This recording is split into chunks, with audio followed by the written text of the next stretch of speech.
party that have love and unity. Everybody voting now, voting UNC. Voting for the party that will bring back the ante. Everybody voting now, voting UNC. Voting for the party that have love and unity. Everybody voting now, voting UNC. Voting for the party that will bring back the ante. On election day, we vote in UNC. Here, empowerment reach every corner of the nation. UNC family, St. Augustine, please put your hands together. Make the noise, the breath of political fresh air. Welcome the UNC candidate for Aruka Latino, Dr. Chaitan Maharaj.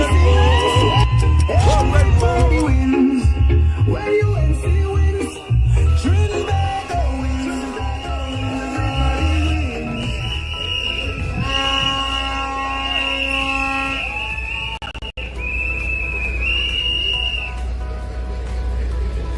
Great leaders are defined not by their words alone, but by their unwavering commitment to change.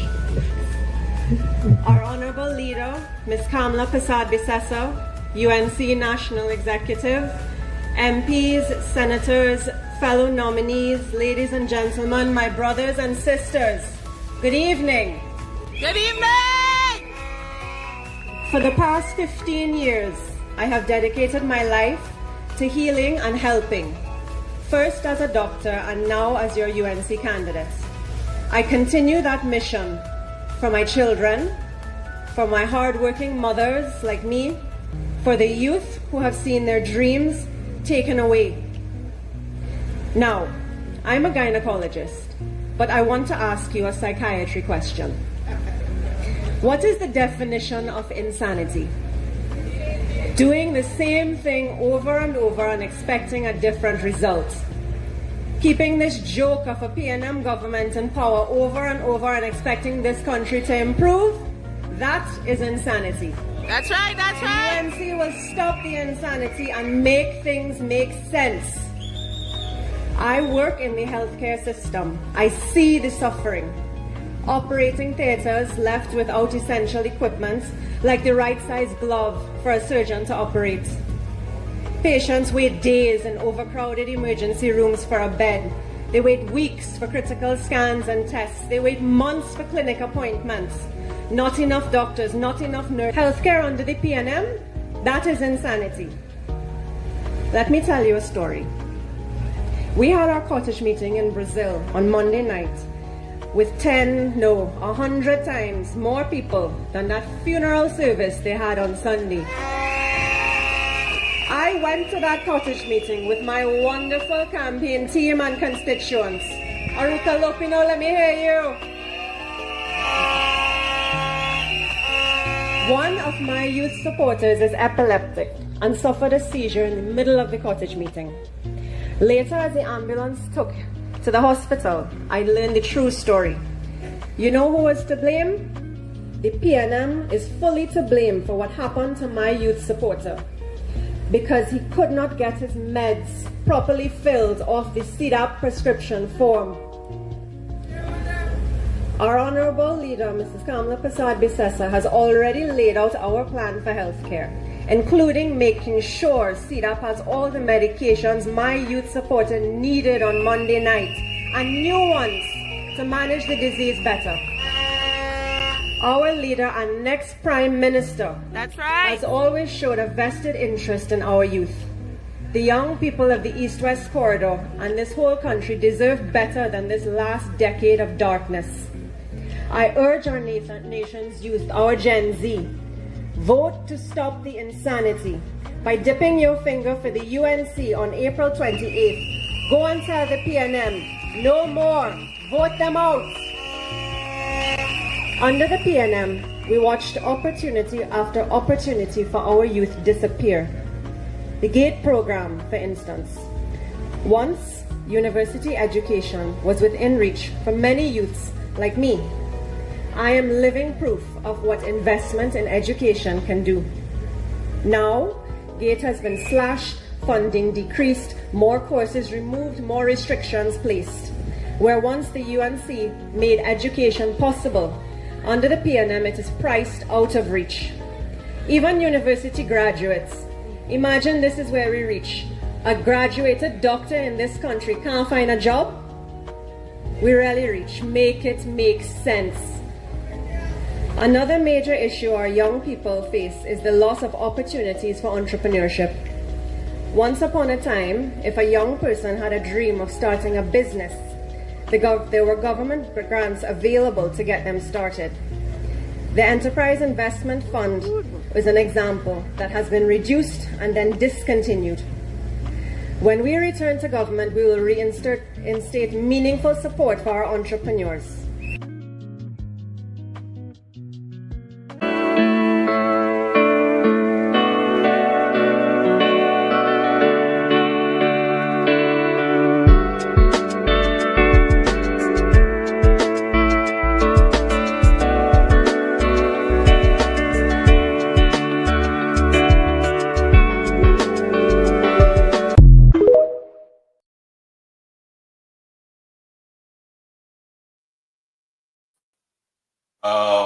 Welcome, Anthony again.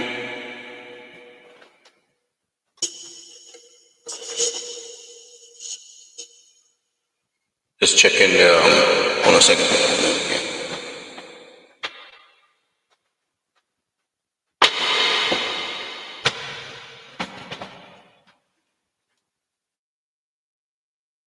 When UNC wins, everybody wins.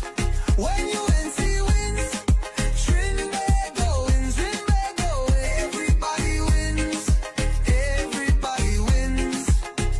Vote for peace, vote for love, vote for hope, vote for change. When UNC wins, everybody wins.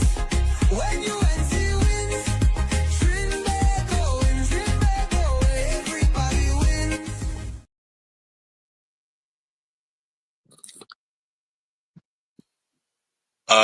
You guys hear me?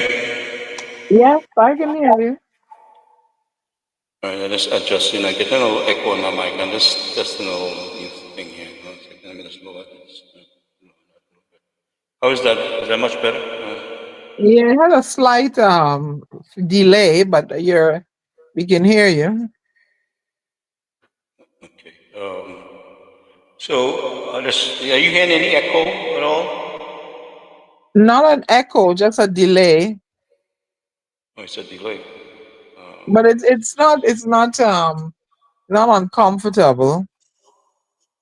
Okay. So I want to welcome everybody to tonight's program. This is our second edition on the border closure, and we have a gentleman who was very instrumental and the mastermind in locking our people out of the country, and we want to bring all the information necessary of the difficulty we dealt with because of this gentleman's choice of handling the border closure, his decision, his very stringent measures, very inconsiderate measures against our people. And Diana, I want to welcome you to the program because you was like one of my right hand on this venture to rescue our people. Diana made a lot of contribution, both financially, emotionally, gave her time, 100% to assist me. So I want to welcome Diana to the program. Arjun, are you hearing me? I'm not sure if he's hearing me yet. So good night, and welcome everyone that's to our listening audience. So Diana, welcome. Yes, thank You you. can go ahead and make your greetings. Hi, everyone. Yeah, I guess, who's listening probably know a little bit about me. I was instrumental in assisting Mr. Mahabir in rescuing our stranded citizens who found themselves in a quagmire as a result of the border closure by the Honorable Stuart Young and Dr. Rowley. by people who were visiting outside, not necessarily persons who live outside like myself, and found themselves unable to return home. And people couldn't go back to were not allowed to re-enter. They couldn't go to see their loved ones off, all the good stuff. So I did my part as a national of Trinidad and Tobago. I'm also a Bajan too, but I did my part to assist mankind in distress, because there's a quote Muhammad Ali said, service to mankind is the rent you pay for living here on earth. So I try to do good for persons wherever necessary, wherever I'm needed, when I can, if I can. Because I ain't Oprah, I don't have Oprah money. All right. But I will share what little I have to assist those in need. And I did what I stood up to the challenge. Right? I was called a rebel rouser, a troublemaker, a mischief maker, but I said to them, yeah, man, Jesus Christ was a mischief maker. Malcolm X was a troublemaker. Martin Luther King was a rebel rouser. So I in good company. I don't. So that's what I did for my fellow Trinbagonian. And if I had to do it again, I would step up. I would step up and do what I have to do for my people.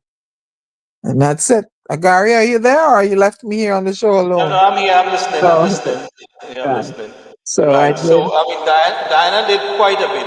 She stood up with me financially a lot. I mean, it wasn't for people like Diana, it would have been impossible for me to fund, to assist those who had no food, no place to stay. I mean, you name it. We dealt with all the issues.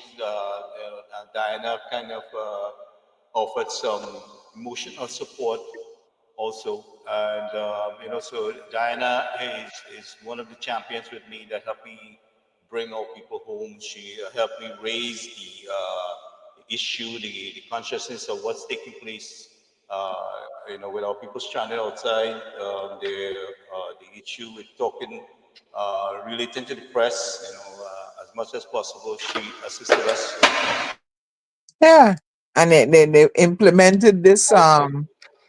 they implemented the what do you call it? The exemption?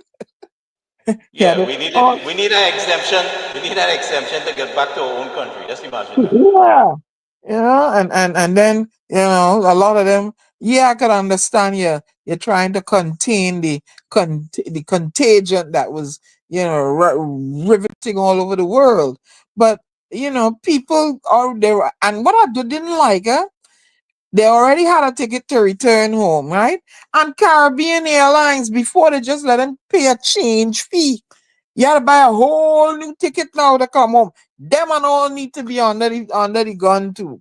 You understand? Because these people, they missed their flight because they were not responsible.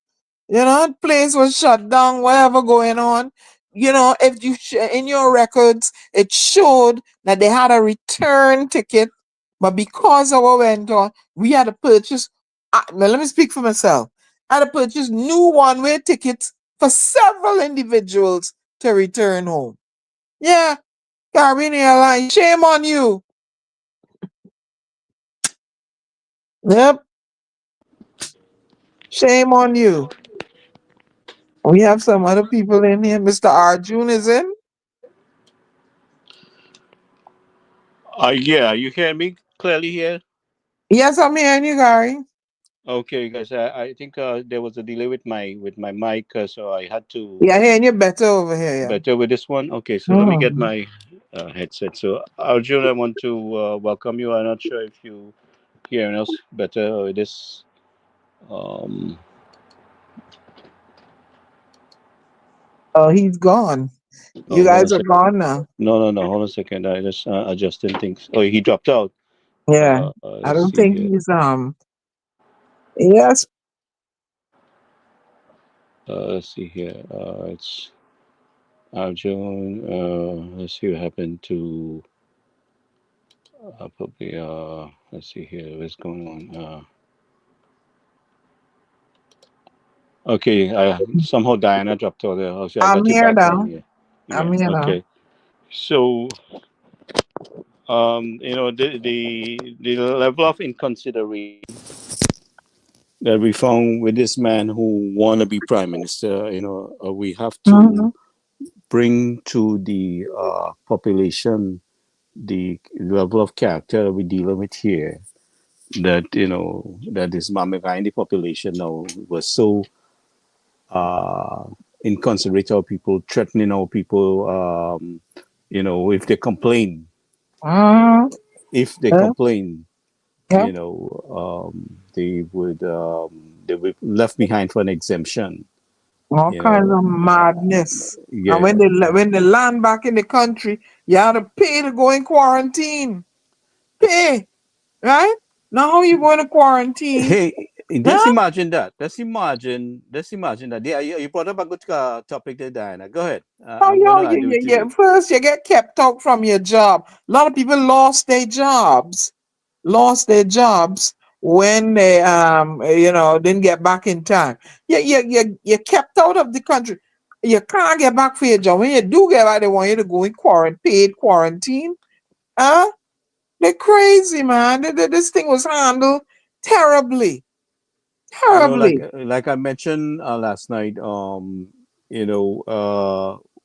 I tried to reason with this government that we could utilize the schools, secondary schools, and kind of how to say boost up the level of repatriation that we were doing. That we could increase the process. They didn't listen at all. I mean, not Nope. they listened to a few things. I mean, we did apply quite a bit of pressure on them to kind of Hmm. improve Oh how yeah. they were doing things. We did that, Yeah.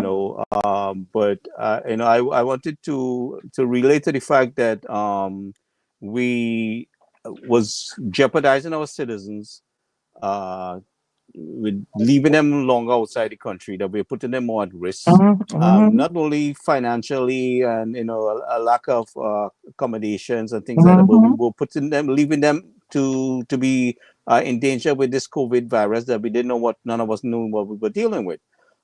We had the issues of people I brought up last night that was had to find US dollars to finance their family overseas. And even Hmm. even with the children in Barbados, or the Hmm. people staying in Barbados, Diana, you spent quite a bit of time in Yeah, Barbados. remember Know the Shira? process. Yeah, Shara, Remember? I was trying to get Shara. Shara has a new baby now. Yeah, So yeah, yeah. So that's her so it's kind of priority now. difficult to. Yeah, She was but trying to join me last night, that but she was has our the link. angel in Barbados, man. You Yeah, I know mean, what I I, mean? I, I couldn't accomplish a lot without Shara. Shara Mm-hmm. was Come on. our arm and leg down there.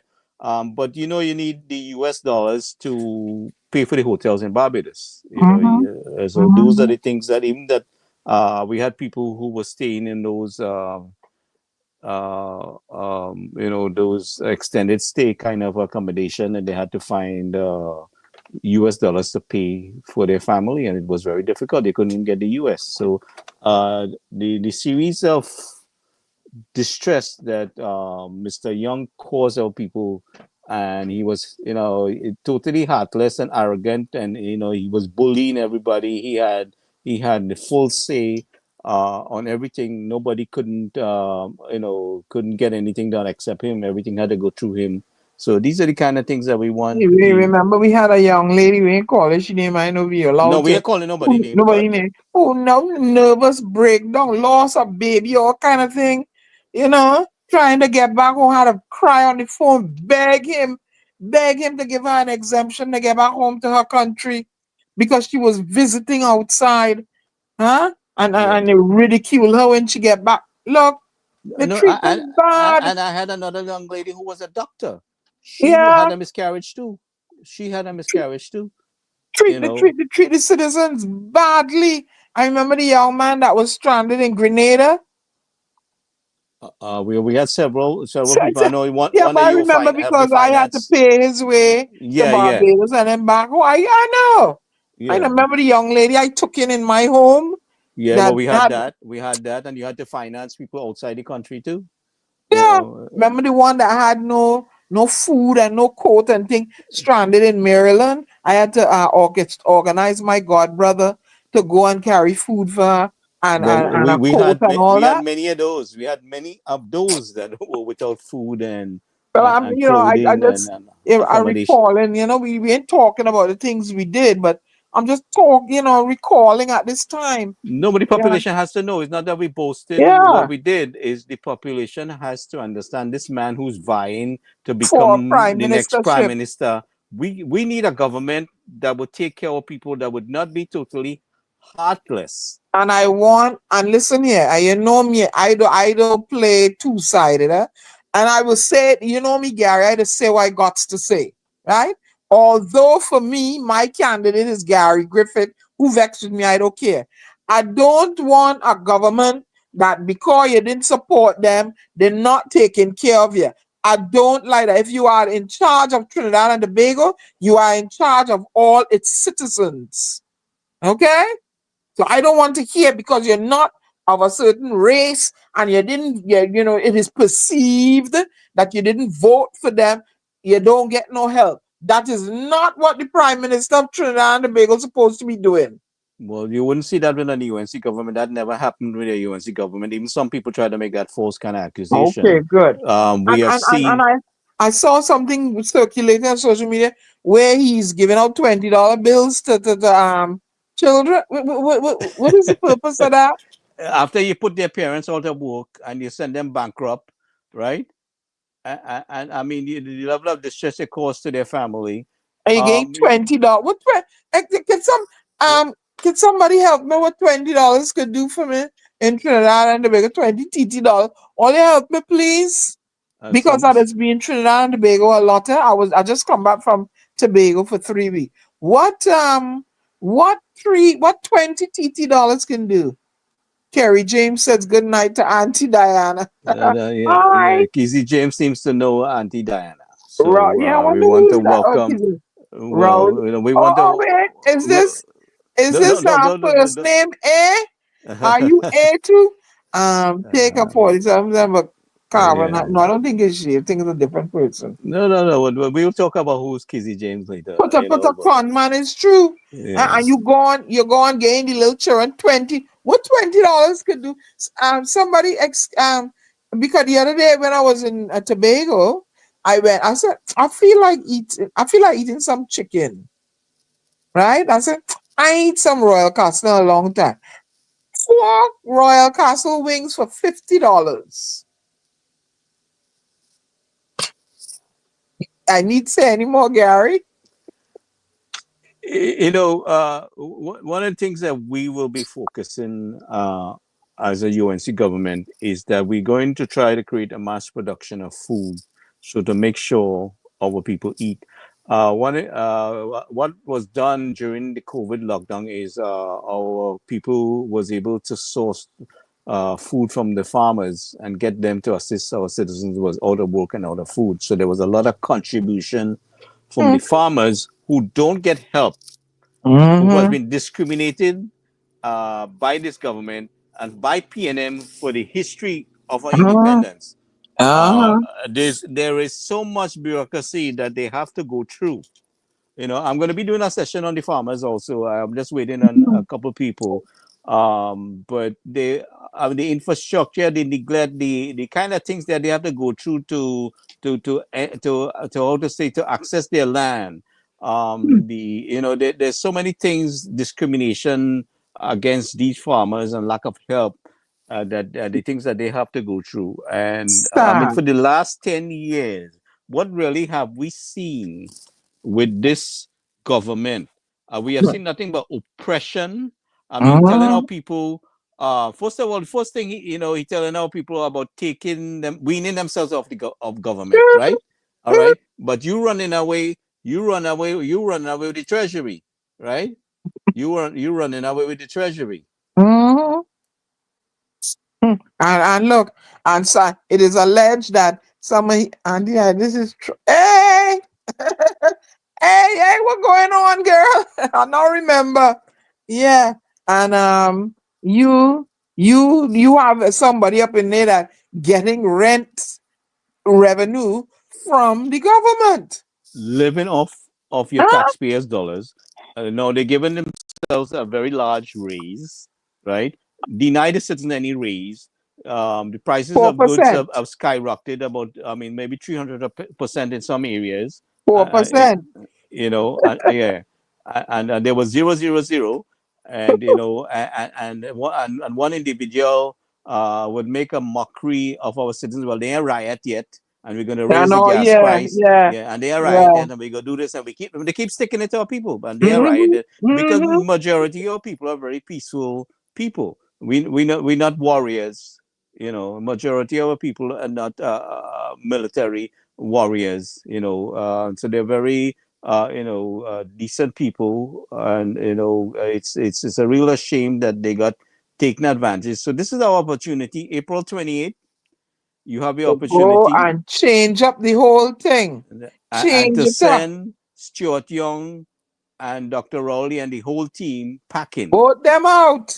All right, Vote them this out. is your opportunity, and we need a government that will not lock our people out of the country, and definitely a UNC government will never be so heartless. And we also are negotiating for putting things in place in our foreign missions across the world to assist our citizens, not the kind Thank of things you. that we saw here. Diana, you remember how much trouble I had with these foreign missions from the Yeah. United Kingdom, right? Jamaica, right? New York and Miami, right? Shutting the doors, hanging up the phone, not answering Washington, our D.C. people, right? You remember Mm-hmm. when you bought that ticket for that girl who wanted to go home, Yep. You right? mean the one from United Kingdom or where? No, there was one here right there. I think she was in Washington or somewhere Oh yeah, down here in yeah, yeah. Maryland. You Mm-hmm. bought the ticket for her. She Mm-hmm. disappeared on us for some reason or the other. But Mm-hmm. the consulate in New York was supposed to be helping us with getting her on a flight, and we were negotiating and all around, And then he stopped talking. He stopped communicating with me. Up to this day, he stopped communicating Well, with that, me. they Yeah, but hope that they never find themselves in that situation. And while we're at it, you're stirring up a lot of memories in me. Caribbean Airlines, I gotta go after them. yes, All them tickets yes. I buy, I ask them to give me mileage, added on as mileage to my account. Well, I said, okay. They didn't do it. They didn't do it. Not only that, Diana, but the thing about it, they jacked up the price. We Mm, own Caribbean uh-uh. Airlines, right? Mhm. Airlines jacked up the price for citizens who was locked out of the country and out of money. Most of them were out of money because we had to come up with money to buy some of them tickets. We had to subsidize some of the tickets. Thank you. All But right. I said, why they couldn't just charge them a change fee instead of a whole new ticket, one-way ticket? That was my argument to them. But The of ticket course, should they have been don't want to valid. hear The me. ticket should have been valid. You Yeah, know, just a change fee. That's it, the, right? the But it should have been valid altogether because it wasn't their fault that they missed the flight. You know what I mean? But nobody wanted to hear us. Nobody wanted to hear us. Yeah, I forget. I was what faceless creatures. That's the one they refer to me as a faceless creature. Yeah, but Yeah, Gary and Diane, don't miss the point that Caribbean Airlines is not a private company. It's a state-owned company subsidy. that is Yeah, yeah, subsidized by the yeah, taxpayers of yeah. Trinidad and Tobago. Thank I you. don't Exactly. I don't say subsidized by the government, subsidized by the taxpayers of Thank Trinidad you. and Tobago. Mm-hmm. And why they don't? Why And they then they have will make turn this? around and take advantage of the same taxpayers. Thank you. Talk your talk. And I while went to while them. other while other countries were sending aircrafts to pick up their citizens everywhere in the Amen. world and Mm-hmm. take them back home, Mm-hmm. Caribbean Airlines were not doing any such thing. Nope. And when you try to talk to them, I said, listen, okay, at least just charge them a change fee at least. And can I get back some mileage for all this these tickets I'm buying? And we don't know about that. Yeah, They're terrible. But Everybody everybody you reach price out to, gouge. Stuart Young Huh? had all the say. Yeah. Well, Everybody you reach out to. but Gary, he was obviously acting on instructions. You remember he's the Gary Sobers of the government. He was acting on. They were acting on instructions from Stuart Young. Hmm. Everybody was. Everybody, Stuart Young had all the say. Not one minister had any say. Not And let me one minister. and let me tell you something, eh? It got me ticked off. You know, me when I the storm, I vex, eh? I'm going back to that video. What when was he giving out them $20? Recently or before? I think it was yesterday. That's What? yesterday. Yeah. $20 again? I mean, oh my God, $20? Stuart Young? What are you gonna do with that $20? No, You should be ashamed of yourself. I don't let think me, you, I don't think you can buy a bread with $20. Diana. Let me just Diana. Huh? Let me just enlighten you a little bit. On the day that the Muslims in Trinidad, well, globally really, celebrate Eid, at the end of the service at the mosque, they Uh-huh.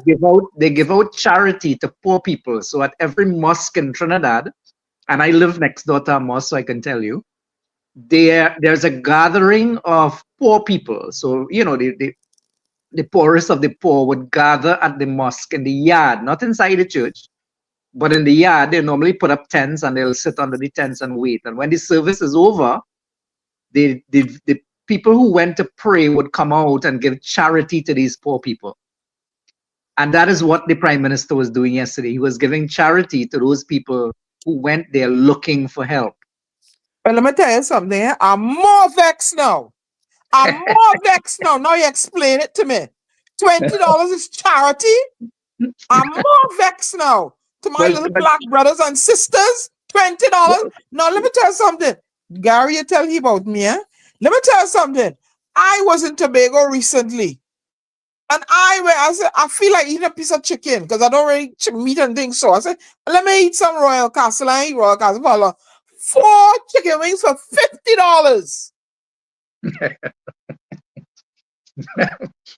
No, but that's not the real. There's a bigger controversy brewing right now, and I don't know if you've seen on social media, but the Muslim community is actually split in their views on this. He was actually handing $20 to somebody, and he was heard saying, "Only if you vote for me." And that Uh-huh. has stirred up. Let me go and take a pill here because you're getting my blood pressure high. No, Go ahead. some of the Muslim clerics have come out and defended him, and others have not. So it's kind of split down the middle. But yeah, he was heard saying the words came across, "Only if you vote for me." What was said Only, before? what do you mean only if you vote? Well, listen here. All you listening to me? Hey, don't vote for Stuart. You don't vote for the persecuting national movement. No, vote them out. You know, some of No, these religious no, organizations are getting little more funding. importantly, So and joke, Gary, joke and fun aside, and more importantly, I think when people offer themselves for office, and this is a man who is declaring himself at every opportunity he gets as the Prime Minister of Trinidad and Tobago, and he's taking pleasure in doing that. I mean, it's obvious to everybody that it's a kind of never see come see attitude. But when you present yourself for public office, as he has done, we as the citizens, we as the voting population, we must judge you not by what you say, but by what you have done. Got that right. And we can use many examples to see the kind of character that this man is. And to me, and that is why I urge Gary that this is important that we get these people who were stranded outside to give their side of the story. And Diana is one who was in the middle of it. So, it's good to hear from you. But the point is, we saw the true colors of this gentleman during the COVID lockdown. We saw what his capabilities are. We saw his attitude towards the average citizen. All right. And we can judge him by that to say, well, if that is the way you acted in a crisis moment, when you showed no heart whatsoever, when there was no sympathy for people who were stranded, who were hungry, who were suffering, who had no means to support themselves, people who were in mental anguish. You showed Mhm. absolutely no mercy on such people. When you become prime minister, and you will become prime minister of every citizen, That's right. including the downtrodden, That's right. what is going to be your response to those people? And And listen, we don't, and we don't have to sit and wonder, because we have seen you in action in the past. Are we going to judge you by what we have seen from you? and I've seen reels, tapes played where he referred to his own fellow PNMIs. He called them pot hounds. He called them pot hounds, and people that they're pot hounds. That's what he thinks of you, a pot hound. But Right? you see, And when one young lady up in Grandy, I did a show with them, the workers' rights, tried to, approach him, and the fella, he half gruff and walked off. he actually Who are you? he Who are actually you? stooped and walked off. Huh? Who He are actually you? stooped and walked off. Yeah, who is you? Right? What these people fail to realize, and I want to remind them, you are an employee of the citizens of Trinidad and Tobago. Act accordingly, or I'm going to fire you. And let me tell you, I get back my ID card, so you know I can vote. You are my employee. You better act accordingly, or I'm going to terminate your services. And you Well, haven't acted accordingly in the past 9-10 years. You have too much of my people suffering. All you need to fire them, terminate their services. Enrich Although I have my themselves. They although I enrich have my beef themselves. with Mrs. Besessa, it seems as though from all accounts she is a motherly, matronly type of individual, and she seems to, from all accounts, she does provide for everybody, right? So if this is the case, then why anybody voting for the persecuted national movement? Why are we voting for them? Yeah, why is it questionable? I Yeah. mean, it is clear her performance. She has a track record for everything she put in place to assist our citizens within her 2010 to 2015 period in government, right? Mhm. And they turned the people against her. They made up so much lies, and every lie they brought against her, they couldn't prove it in court. It never made its way in the court. The police well, can't do nothing with it. The email Gary, gate. Go ahead. Gary, there was this gentleman last night who was trying to antagonize on the chat, and he was saying that so many of the UNC former UNC ministers are before the courts. I don't know of any former UNC minister who's actually before the courts on corruption charges. The ones that they attempted to do are either in limbo somewhere or have been dropped or whatever. I know there's something with David Lee and there's something else with somebody else, but after 10 years, nobody has really been prosecuted. So Mm. all of the old talk about everything that happened, and millions of dollars have been spent in legal fees. All right. And nothing Mhm. has come of it. So really it was just a lot of smoke screens that they were putting up and so on, and the population fell for it. But Mhm. we've heard this statement before. Facts are stubborn things. And I just said that we ought to judge this gentleman who has presented himself for leadership of the country based on the actions that we have seen.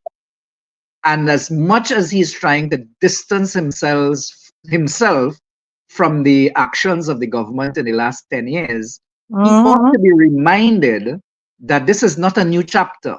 Nope. He was part and parcel. In fact, he was the Gary Sobers of that Hmm. cabinet. Hmm. So the trick, the PR trick that they're trying to present him as starting a new chapter doesn't fly, because really he has not come from outer space. He was there. He was the Gary Sobers. He was part and parcel of everything. So now that they are starting to sound as if this is all now starting, is not going to fly. We were not ruled by Martians in the last 10 years. We were ruled by Stuart Young and Keith Rowley. Okay? So facts are stubborn things.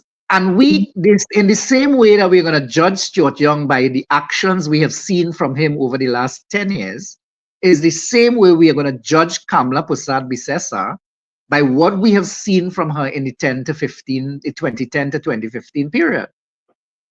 And it is an undisputable fact that her policies catered for the downtrodden in society.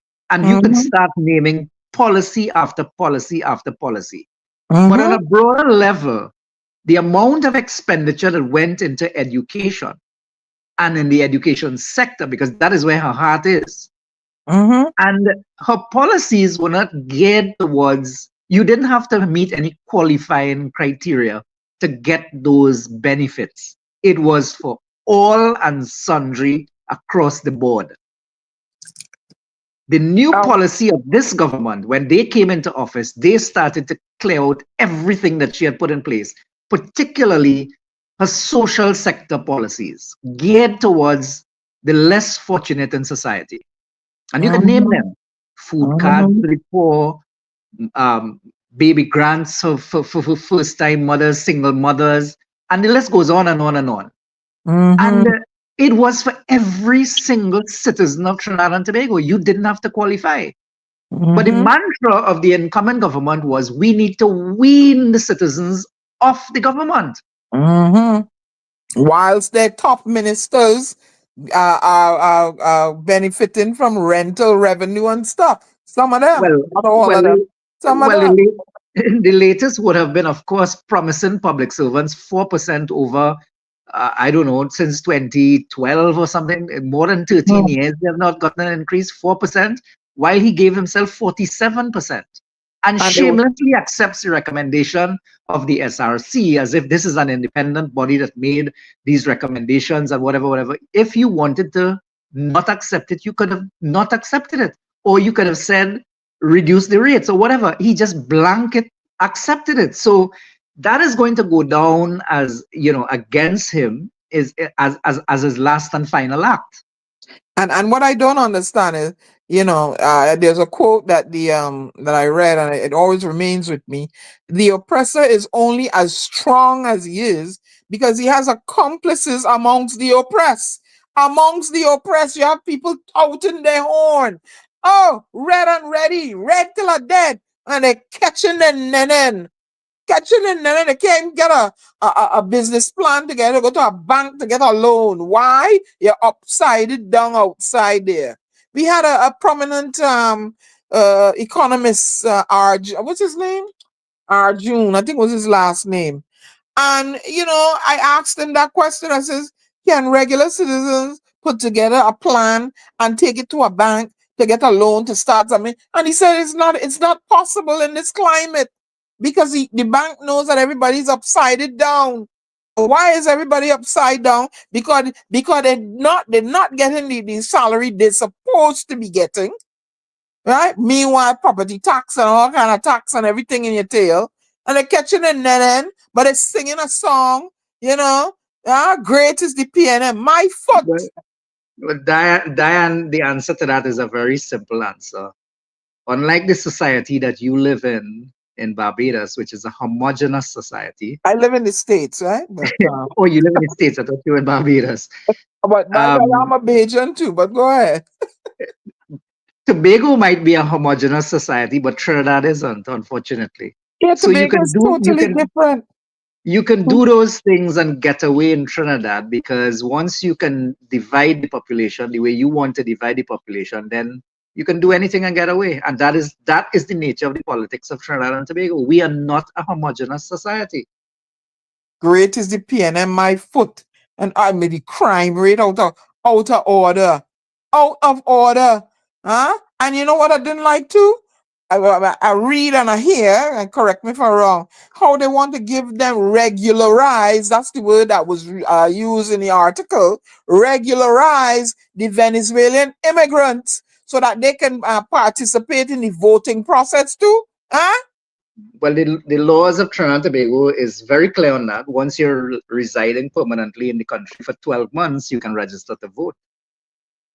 Let me tell you, I, Lord Father. I thought that was just for CARICOM citizens, but apparently it's not, No, right? apparently it's not. And listen, the whole intention, the whole idea in regularizing them and keeping them in Trinidad was with a long-term view. Don't miss that point at all. Of Well, course. There I mean, was I that always came to mind from the first time I saw it. You know, I said, there well, was always a sinister plot in there. Always. It was not But humanitarian.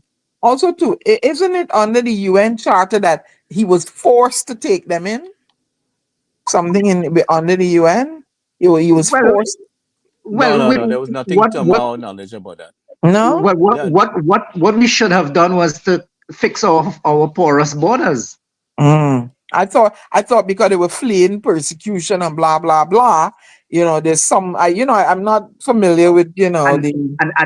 even when we were under the COVID lockdown, our borders were Mm, open to the Venezuelans. They were coming mm, and going mm, as they mm, wished. But I often. and we had pictures of videos of those things that were taking place. You Imagine, know, imagine people can cross over from Venezuela into Trinidad at will, and our citizens are locked out of the country. And gain, and watch it now. Watch it. Gain your citizens a hard time to get back their ID card to vote. Huh? A born Trini. But luckily, I stand my ground and get back. A born Trini. Yeah, ID card. But you're gladly giving them Venezuelan thing. And let me tell you, if the boat, have anybody ever sit down and discuss this? If the roles were reversed, had it been Trinidad that descended into anarchy and chaos, would they have taken us in Venezuela? Well, which international law does Venezuela observe? That's why I want to know.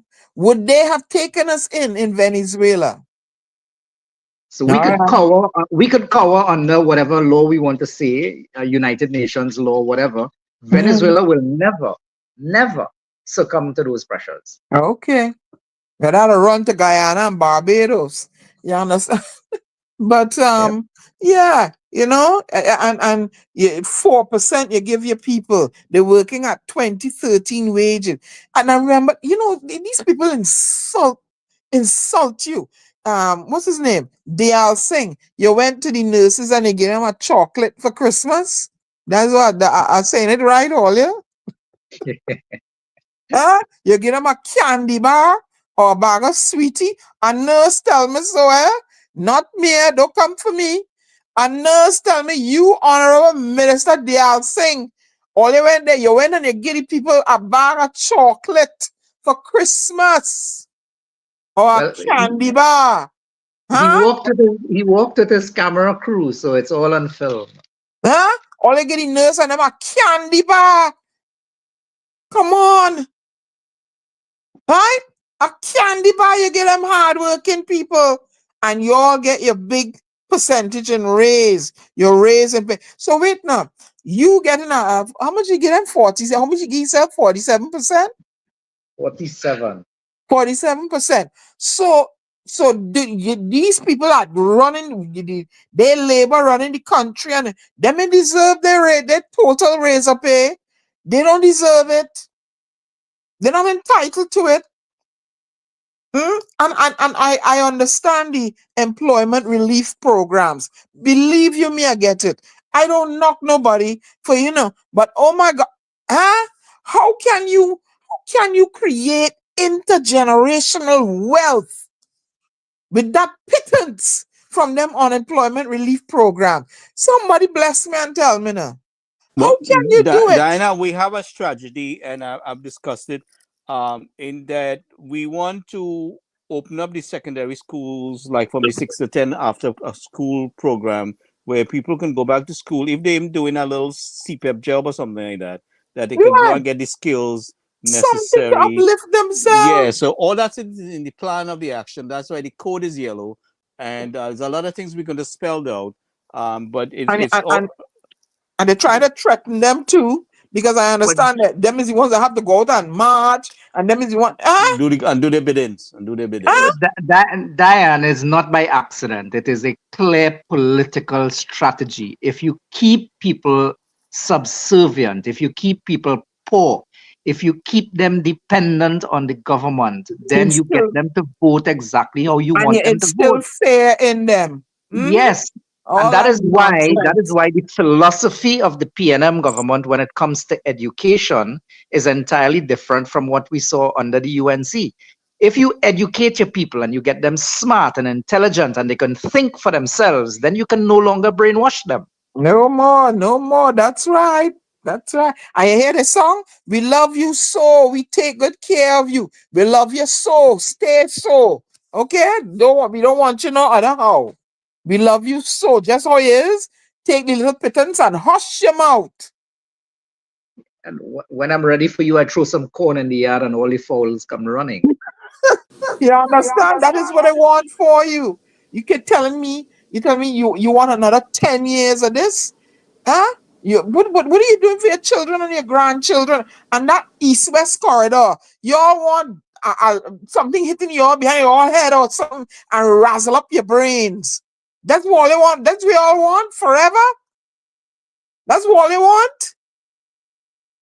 Well, I think people are wising up. I mean, there's just so much pressure you could put on people before they react. I mean, the finance minister looked us in our face and said, I've raised it 4 times and they ain't riot yet. And I go raise it they're right, again. yeah. Mm-hmm. Right? I mean, that Mm-hmm. kind of insult to the faces of people. I think people are wising up to it, and for the love of country, I hope people put all the other reasons behind them and vote, with a clear conscience, with their But, children in mind, but with the listen to me future of too, this sir. of this But country listen. in mind, because really, I mean, if we continue the way we've been going for the last 10 years, we are Mhm. not going to survive another 5. No, There no, is no, nothing, no. there is nothing to look forward to on the horizon. The government was very, very clear that things are going to be difficult until 2027, banking on dragon gas, and dragon gas is now up in the air.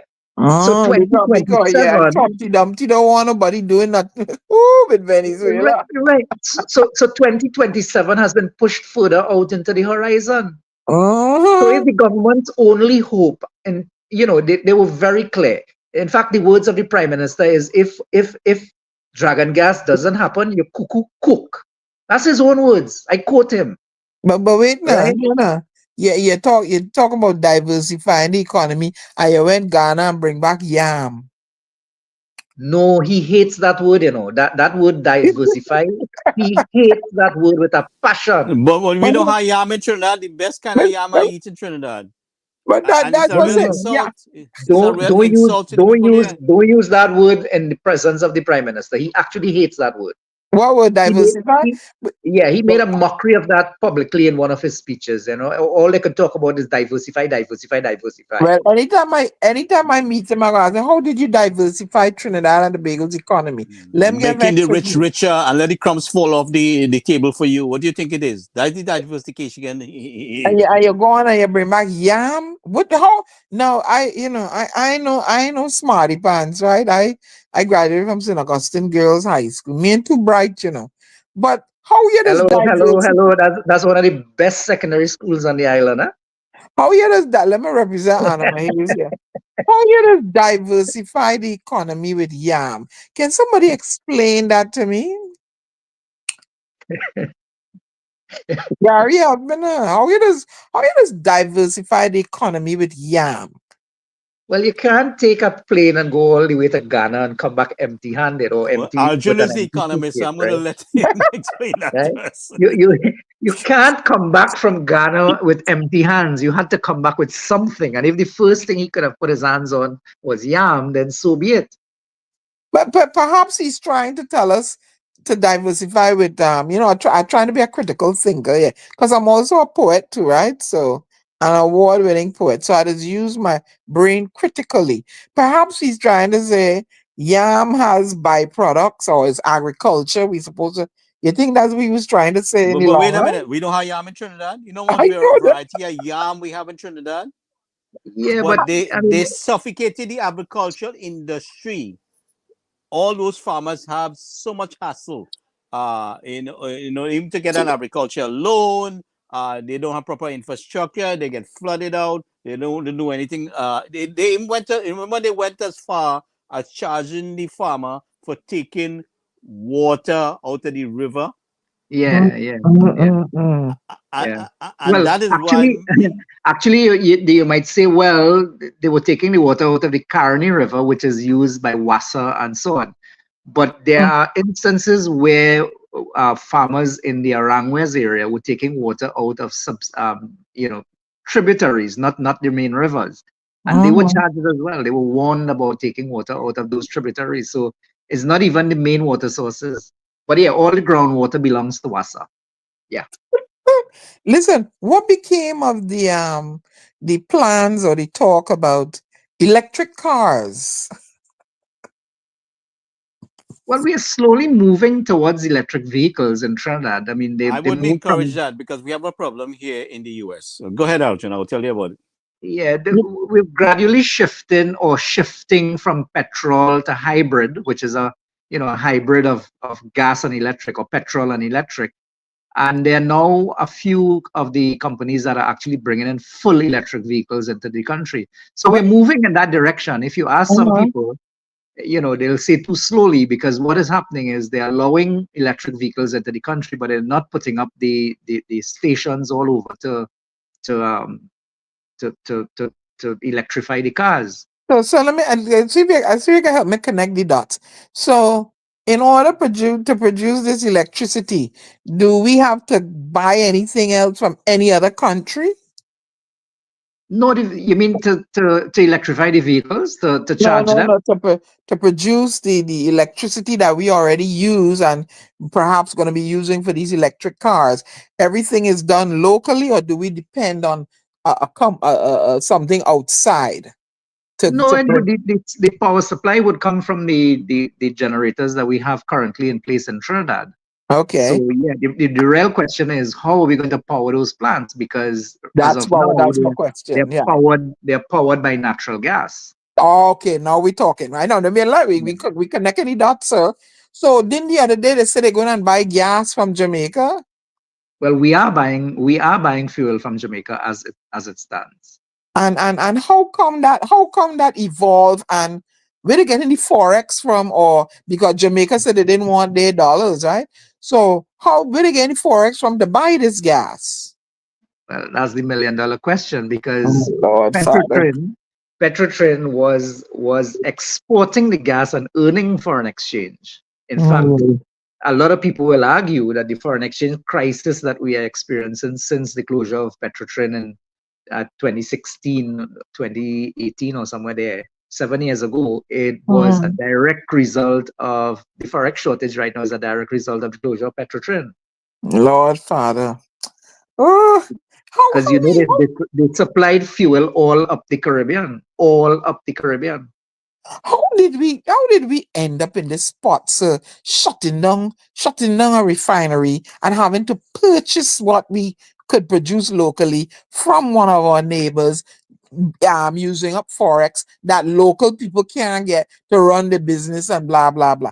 How we end up in that situation? Well, Dan, that's not the $1 million question. The $1 million question is, or the irony of all of this is, we are now importing from a country that has no oil.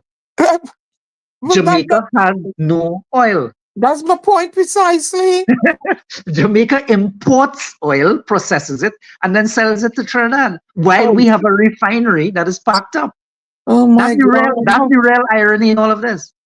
How we end up And let me ask you something. when either the prime minister or the minister of energy was pressed on this issue, the Mm. response was, well, we're being a good CARICOM neighbor. We're supporting another CARICOM country. That was the response. We support it, and you put all them people out of work, and people justify it by, well, they get payout, they get a lot of payout. Oh my God, payout, and you have a lot of people languishing, and you have this structure just languishing in the community. I mean, I don't know these people, boy. They really need to change the government in truth, you know. And you know, I often say, why can't we bring back the trains? Why can't we speculate, you know, have spectators and like, and it would create employment, you know, like build the cars in Trinidad and Tobago to service them, to operate them, you know, their mom and pop stores that will pop up along the route. I mean, people not thinking ahead of like that. I have a proposal that I had made, and you see, when Imbo tried to do it, he wanted to go and knock down houses that were already built up there, and through the old train route. And I said the better way is to come along the Gulf Coast, go through where the Caroni Swamp is there, and go straight into City Gate, right? Mm-hmm. So, but Imbut wanted to be spiteful and knock down UNC supporters' houses. Oh my. You understand what it was? Mm-hmm. So that is why, and then we won the 2010 election. But the thing is, it is doable. Let me tell you something. If you could park your car, say in Felicity, Mm-hmm. and take a air conditioned train with Wi-Fi. Right, we have a park and ride, right? In Felicity over there, right? Before the Caroni boat sanctuary and stuff like that, and you're going to Port of Spain within 10 minutes or so with an air conditioned train, no traffic and Wi-Fi. Wouldn't you take it? Yeah, of course. If you could take a train from San Fernando and go straight into City Gate within 20 minutes, air conditioned, park your car and get into San Fernando, wouldn't you take it? No, but right Definitely. now, yeah, but right now there is the water taxi service that runs from San Fernando to Port of Spain, and that is heavily utilized by people who traverse And that north to should be an south every day. indicator. But The how long does problem, that water taxi? I'm talking about an efficient running yeah, but and rail that's the service. thing. The problem is the service is not always very reliable, but lots of people depend on it.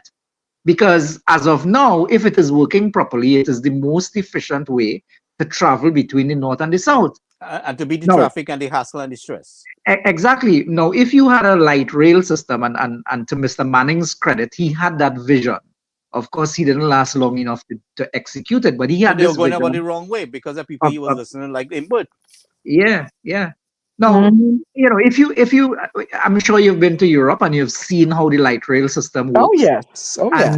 And I was so, every time I go to any European country, I am amazed at how they have pedestrians, cyclists, Mm-hmm. motorcars, and Mm-hmm. light rail basically using the same space. Mm-hmm. Same space. So cars Indeed. are crisscrossing with trains on the same space. Now, we have the major highway that links north and south. Right in the median between that highway going north to south, they can explore the possibility of running a light rail right in the smack in the middle of that, in what Yep. we call the median. It is Mm-hmm. something that you could explore. Mm-hmm. And also too, you know what I think part of the beautification of Port of Spain, get them cars from out to the streets, put them on the Mm. outskirts, and put light rail in between there. You know what I mean? Where people jump But one of off the and other go. plans, Diana, that I made suggestion is a decentralization. Yeah, Going you into know. Port of Spain for everything you have to do. Getting up 4 o'clock in the morning to get 2 and 3 taxis and get into Port of Spain and creating unnecessary traffic. So we have to decentralize government buildings and create All over different places. Mm-hmm. Yeah, multi-purpose government yeah, but buildings Mm-hmm. and where you again, can and go. again, you can judge the two governments by the policies, and that was a clear policy decision of the UNC between 10 and 15, which Mm-hmm. was reversed when the PNM came back into power. Because whether you like it or not, the PNM is a Port of Spain centric political party, and everything for them is Port of Spain. So they'll continue to do that and reverse some of those policies, right? I mean, the former government went out and started building out, services like ID card services, and to get your license with the licensing division and so on, spreading them out to the remote parts of Trinidad. That new And license that is office one of the in way. Caroni, I think that was UNC that built that, right? Yes, that and that highway expansion up there that was done under the UNC. Mr. Jack Warner, built that highway up on the Caroni side there by the Caroni licensing office. So that was a clear policy of the government. And when 2015 came, that whole policy was reversed because everything, as I said, everything for the PNM government is Port of Spain. It's Port of Spain centric. And also too, I see a lot of the houses, HDC houses, just languishing. Huh? Just languish. And And I said to won't give the myself, people, won't, that is taxpayers' money. That is the money of the people of Trinidad and Tobago. Yet you go and bulldoze some people's house right recently up in, I think it was Kumoto, somewhere up there, and they're living for 15, 20 years, bulldoze their house, put them, a government is supposed to put these people homeless. I don't, all these, That's why I say vote for the caring mother and reject the infidel father and the infidel government. Okay? Okay? Because only an But infidel will neglect his children and treat the children like that. Vote for hey, the caring mother. but no, he's not, no, he ain't prime minister no more. I could call him Well, that. the Yeah. infidel son there too. It's the infidel son that's there. yeah, You that know? cut from Yeah. So vote the against the same infidel bowl. son. Yeah, cut from the same bowl to cloth. You know what I'm saying? All these houses and the schools. A lot of the schools in disrepair.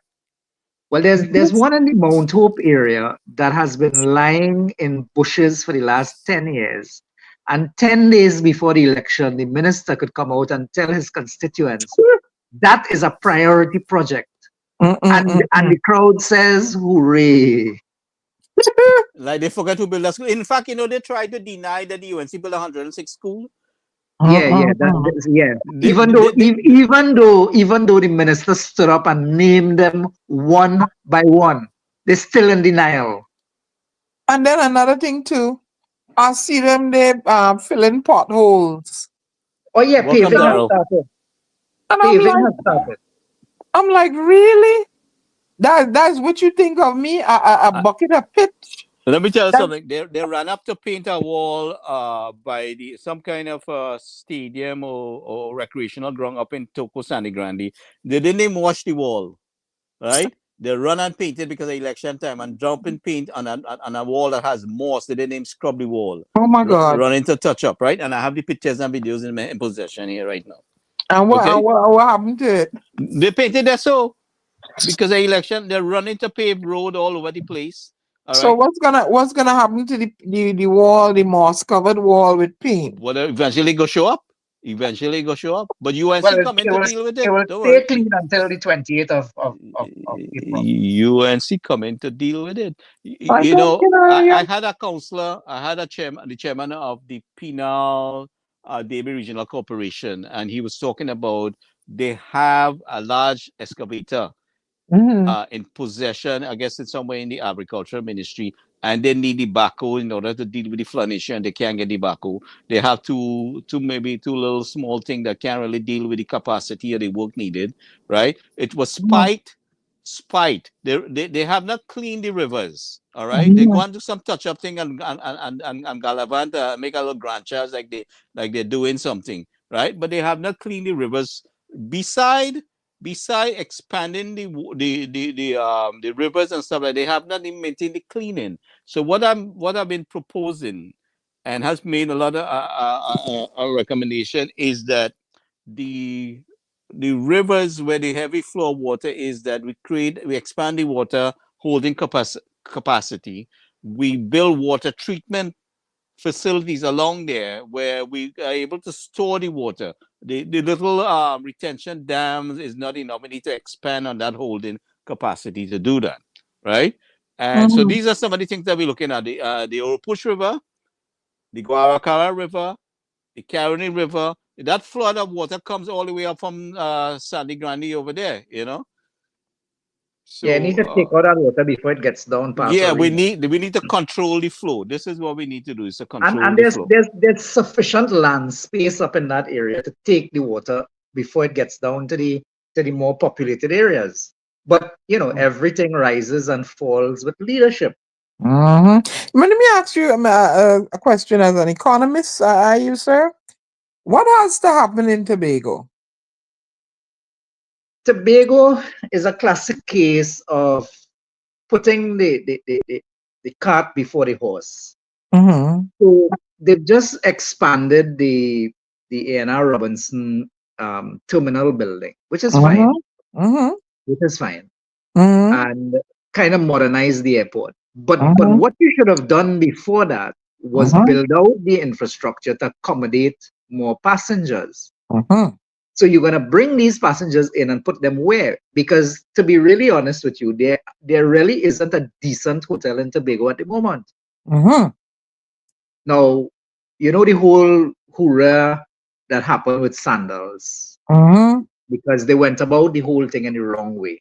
They were Yep. gonna build the hotel for Sandals, and of course there was a big uproar in Trinidad because the question was asked, why are we paying for a hotel for Sandals? Why aren't Sandals building their own hotels, Mm-hmm. their own hotel?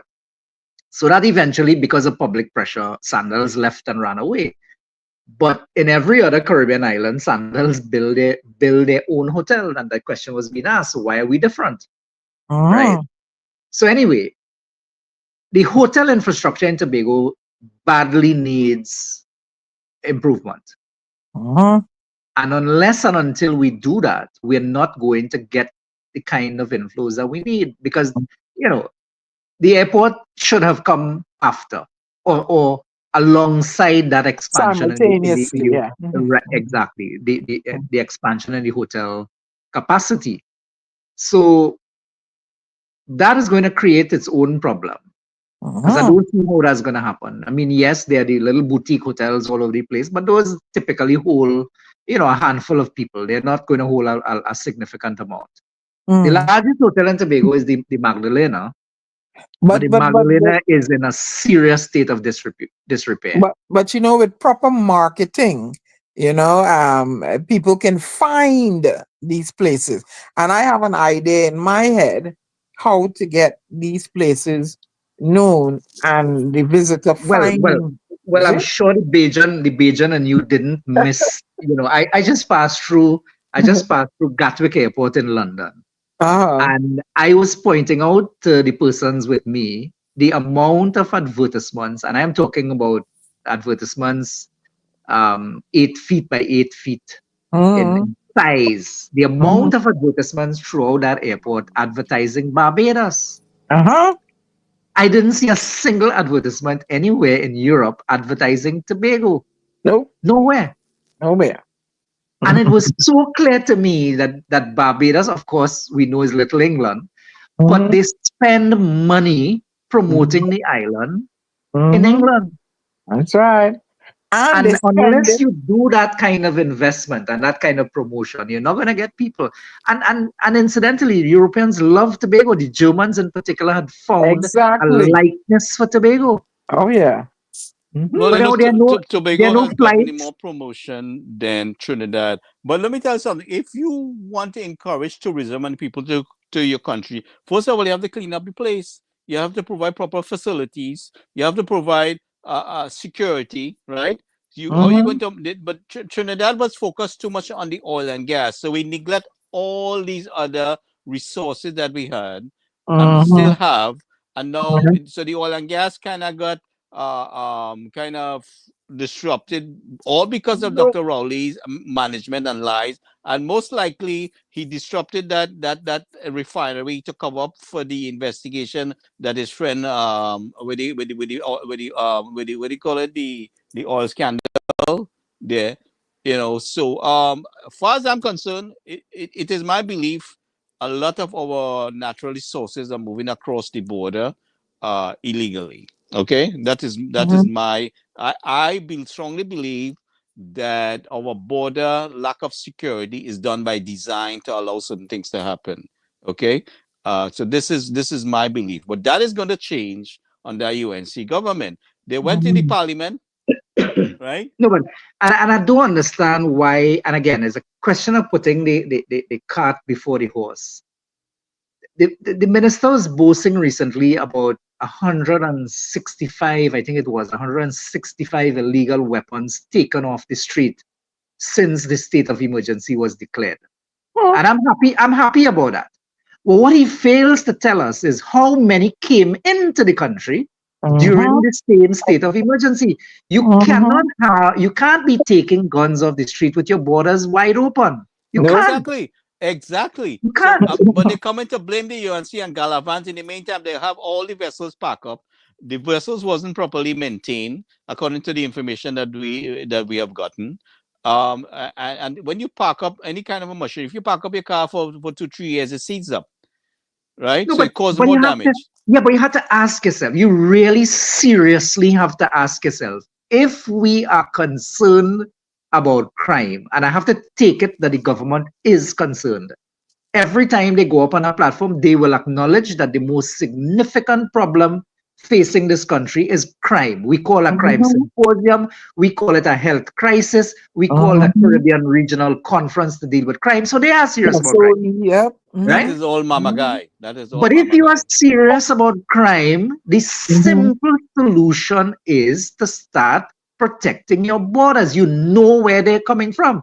And if 10 years later, all your vessels are still parked up because you have no money to buy diesel and you can't do regular maintenance on this vehicle, then clearly, as Gary said, is a mama guy. And It didn't they has have to an be. issue with the lack of working scanners in the port too?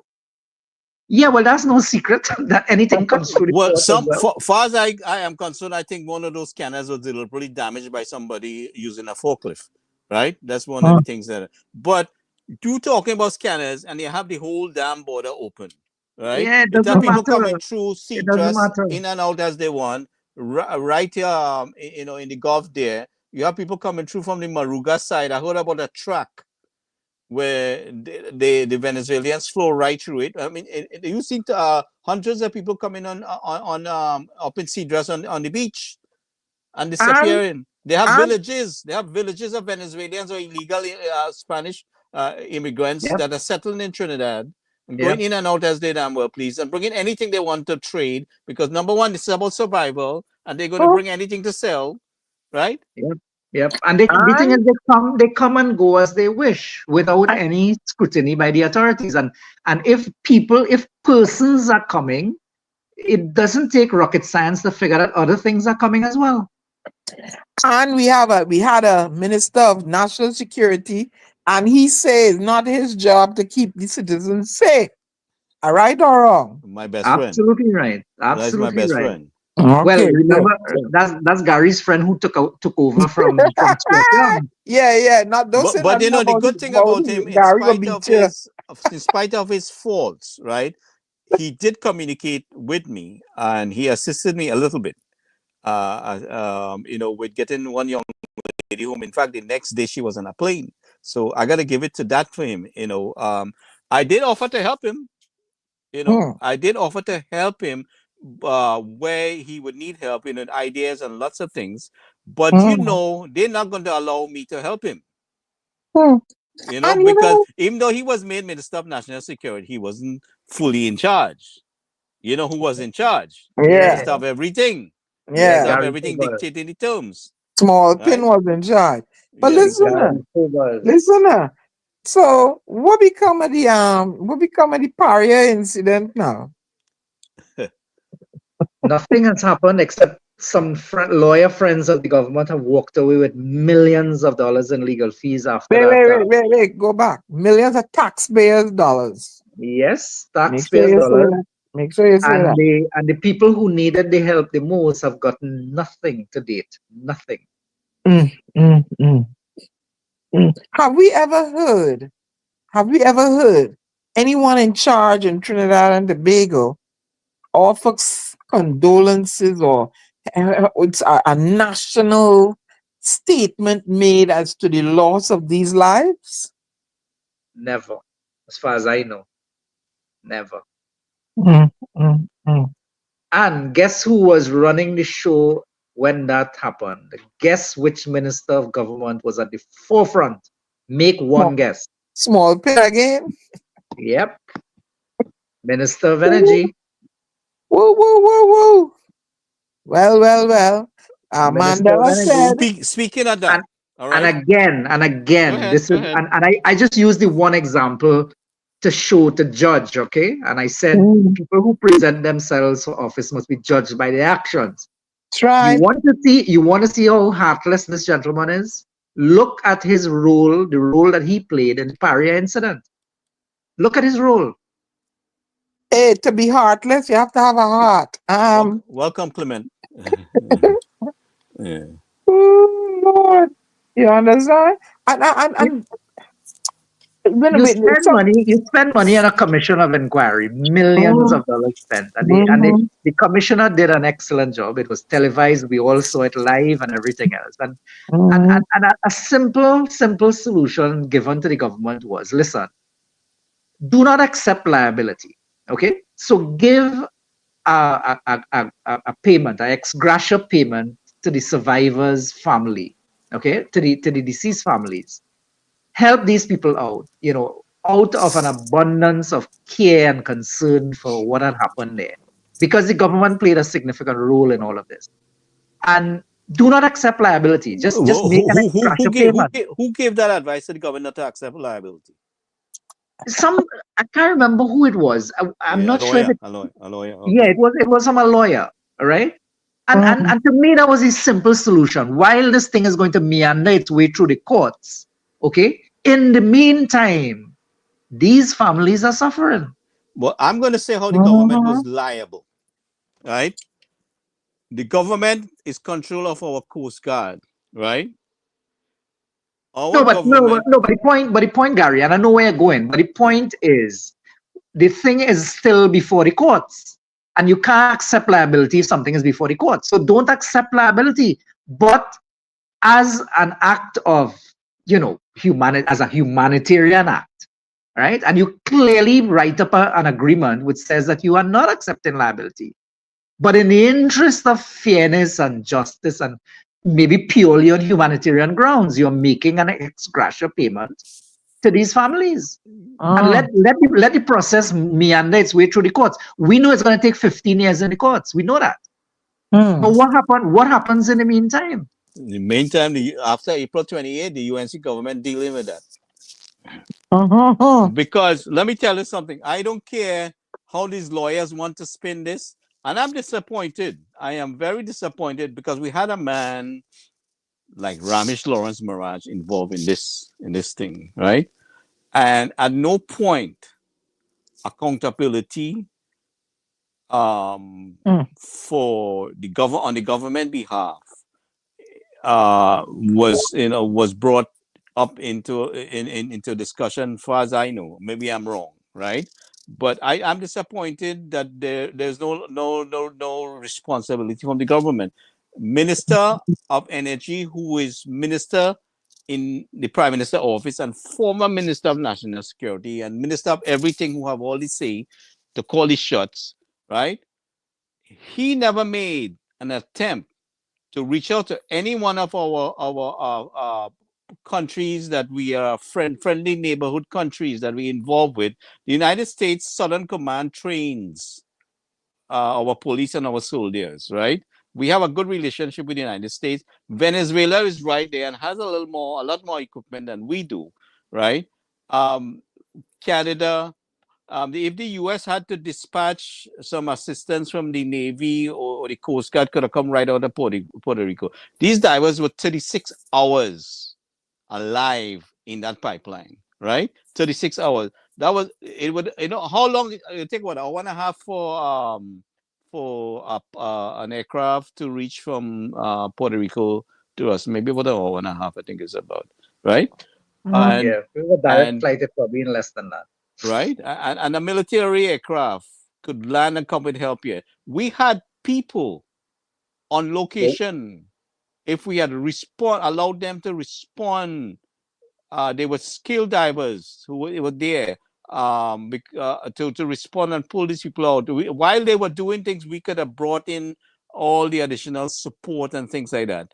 And Paria got the authority over the Coast Guard to use guns to stop those people. So the government is heavily responsible by the fact that the Coast Guard didn't do anything more than restrain those who were trying to help. So far as I'm concerned, that's a line, that's an avenue for prosecution. Mm-hmm. Okay, you Mm-hmm. caused the death. You are highly responsible. You caused the death by your inactions. To assist the situation, the Ministry of National Security is supposed to take over an emergency situation like this. Well, the All right, commissioner said they were guilty of corporate manslaughter. and You a can't hundred walk there and years, that. almost 100 years, we in this oil industry, and we don't have the proper rescue equipment, like a mini sub to go down there. All the money passed through our country, all the money spent and allocated to Ministry of National Security. We didn't feel it necessary to procure a mini sub, right? Capable and trained people. All the assistance we have from United States, Canada, and United Kingdom, and you name it, right? The people who have the skills there. We didn't find it necessary in the 100 years that we in the oil industry and drilling in the ocean to train our Coast Guard and to put things to respond to such emergency. Why are we not? Why not? Are we not patrolling our underwater territory? Right? Think about that. The amount of drugs and guns coming across. Anybody could build a little makeshift sub and bring it. But they're bringing it on the pirogue, big and bold too. But I'm just saying, 7 miles, 7 to 9 miles between Venezuela, right? But So, as A far as I'm Coast Guard concerned, just lost. A Coast Guard just lost his life on one of those submarines that was transporting drugs in our not water. forgetting the guy who went down with the infrastructure of the rig, right? Up to now, we Yeah. can't recover his body.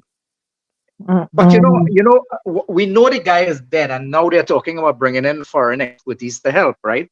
But you had people who were alive in a pipeline, and you were bringing in no foreign expertise to help.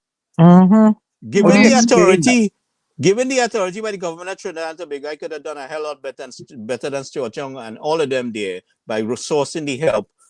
I would have made the calls and get the necessary help into the country. All right.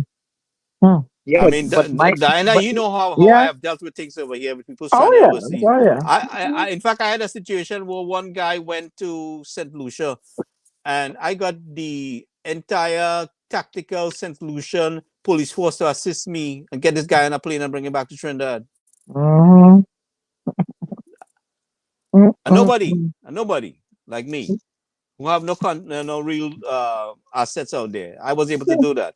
So Because I think people I don't could have want done a hell of a better job than people Stuart don't Young want to did. do that. People and look, remember they also I worked with opinion boxing, getting hampers to people who had no food. Me, I get hampers down there in Trinidad and get them distributed, right?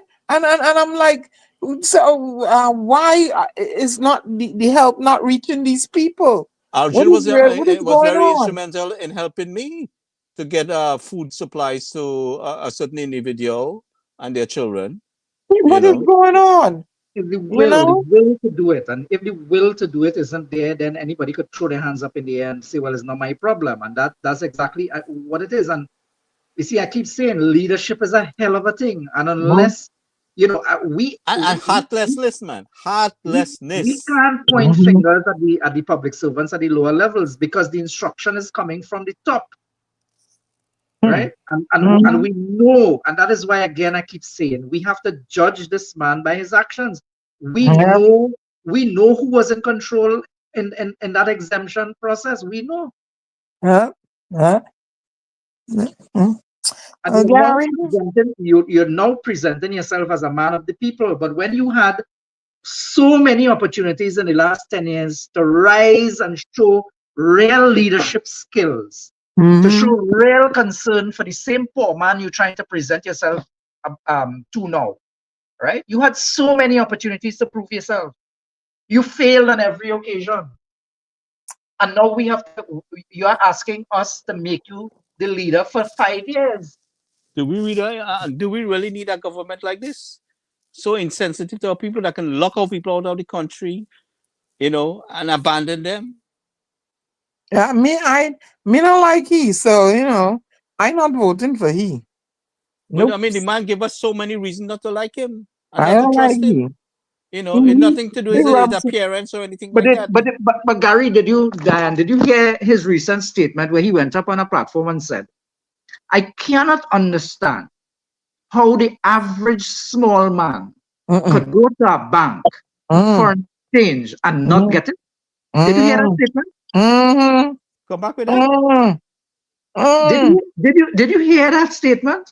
How you go and you don't get for how much they allow the average $200? $200. I just went hopping from bank to bank. $200. I How's it? I $200? had a guest here a couple weeks ago, Mr. Vid Ram. I'm going to try to bring him back. Arjun, I want you on the discussion also. I'm going to try to bring him back on discussion. He went after the banks, and this First Citizen Banks was hoarding the U.S. currency. You know, there's a big article that he wrote. I think I sent it to you, but Mm. Well, we need to bring him back on that discussion here. So I'm well, going to try to do that. it's not just for Citizens Bank. Yeah, but he was joined. What- They're calling it one unit. I mean, he was. yeah, the largest bank in Trinidad has been buying up assets all over the world, including Africa. Where they're getting the foreign exchange to do that? So why they hoarding the foreign exchange? And there was For their foreign exchange so for Carnival to buy foreign buy material and whatever and costume and things like that. So I don't know where that money came from. Yeah, it is indiscriminately, and they letting it go when they feel like it. They even pressuring you there too. And I saw instances and articles and things where vendors are unable to get the foreign exchange to The conduct the businesses are business suffering. places. Businesses are Yeah. suffering. Arjun could tell you a lot more about that. but Yeah. but let me just tell you what happened to me. So I just went abroad. They gave me my $200 when I went to the bank. Thank God I have a credit card, so I used my credit card when I was abroad. But after a certain expenditure, and I'm not buying house and land across there, I'm just paying for transport, paying for meals. My Uh-huh. hotels were already prepaid, so all my major expenses were prepaid before I went. So I was just spending on trinkets and food Mm. and transport. They Mm. blocked my card. Mm, mm, mm, mm, mm. Before my Mm, trip ended, they blocked the card. Because In why? other words, partner, you spend enough. Yeah, because they give put a limit on what you could spend now. No, but I didn't reach my limit. I didn't reach my limit.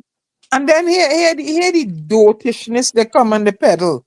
Oh, when your family come in and they want to give you foreign exchange, that's against the law. Who, Yep. who even sit down and talk? How are you blocking me, Gary, from bringing in 2,000 US? Let me leave it there. Don't say no more. And giving it to a friend, exchange miss 6 to 1. Right? How are they going to police that? Well, they can't police it, but you can't do it openly either. But it makes no sense, Arjun. Well, So, we know it doesn't make any sense, but the point is the law says that you can't conduct foreign exchange transactions unless you're doing it with a registered, licensed institution. but And they, Arjun, if I decide I'm But gonna give my even doing it between families, they went as far as saying between relatives family, that yeah, you yeah, can't do yeah, that. I mean, if you're yeah, conducting a business, a trade business is something different. But yeah. but you exchange it between your relatives, you can't do that. This is what is this? Communist dictatorship? But Gary, if I was sitting in a car with my wife, I had to be wearing a mask, right? Yeah. uh-huh. So I could be home and not wear the mask, but if I sit down in the car, I have to wear the mask, right? Yeah, Or you get a thousand that's the dollar next fine. that's the next Is a wannabe prime $1,000 minister. fine was in they imposed on you? Exactly. So But wait now, wait now. you And can't bring when home. when they Yeah? impose the $1,000 fine, you don't know where to go and pay it. You're already out of money. Yeah, I heard about that. There was nothing set up to do that. Where to go and pay this fine? Yeah. Yo, Trinidad and Tobago, we have to do better, y'all. Come on. You But know, Mr. Arjun, I have to go back to Tobago. I want to ask you, not only in light of the airport, what has to happen politically to for UNC to be victorious? Well, first up, the UNC isn't contesting the 2 seats in Tobago. Okay, why not? And that is and that is a clear strategic decision made by the leadership of the party. In other Okay. words, they're saying they have not been an established party in Tobago, and I can't answer why. Okay, I could just tell you they've not been an established party in Tobago, and Uh-huh. therefore they prefer to allow the Tobago-based parties to fight on their own without trying to split the votes and whatever else will happen. Okay. So clear decision is made. We are not going to fight in Tobago, and the UNC has backed out of that. And for several of the recent general elections and even the other elections, the UNC has stayed out of Tobago. So it is a clear fight, I think, between the Tobago-based parties and, of course, the traditional PNM in Tobago. But Now, doesn't that send a message to the voters in Tobago that UNC ain't care for you, we ain't bound for your vote, we don't want your vote? well, it does. It does that to some people, but what it also does to those on the other side is that they're saying one of the Tobago parties is a UNC in disguise. So Oh. that's how they're gonna. Well, That's how they're it's gonna. Mrs. Bisesa is giving the people how to say the liberty to make their decisions and not interfere and try to dominate what happens in Tobago. So they're getting a certain amount of sovereignty. UNC recognizes what Tobago wants, and they respect the people wishes. They want a certain amount of independence. And UNC is first of all, if is the Tobago people have to raise up a candidate there and a party group for the UNC if they want to UNC there, but they UNC is not going to bully their way into Tobago. Mrs. Bisesa gives them a certain amount of respect in that aspect of things, to have I their think they have groups there, but they're not officially putting up a candidate. no, So because the people have the not UNC had has made that decision yet. supporters.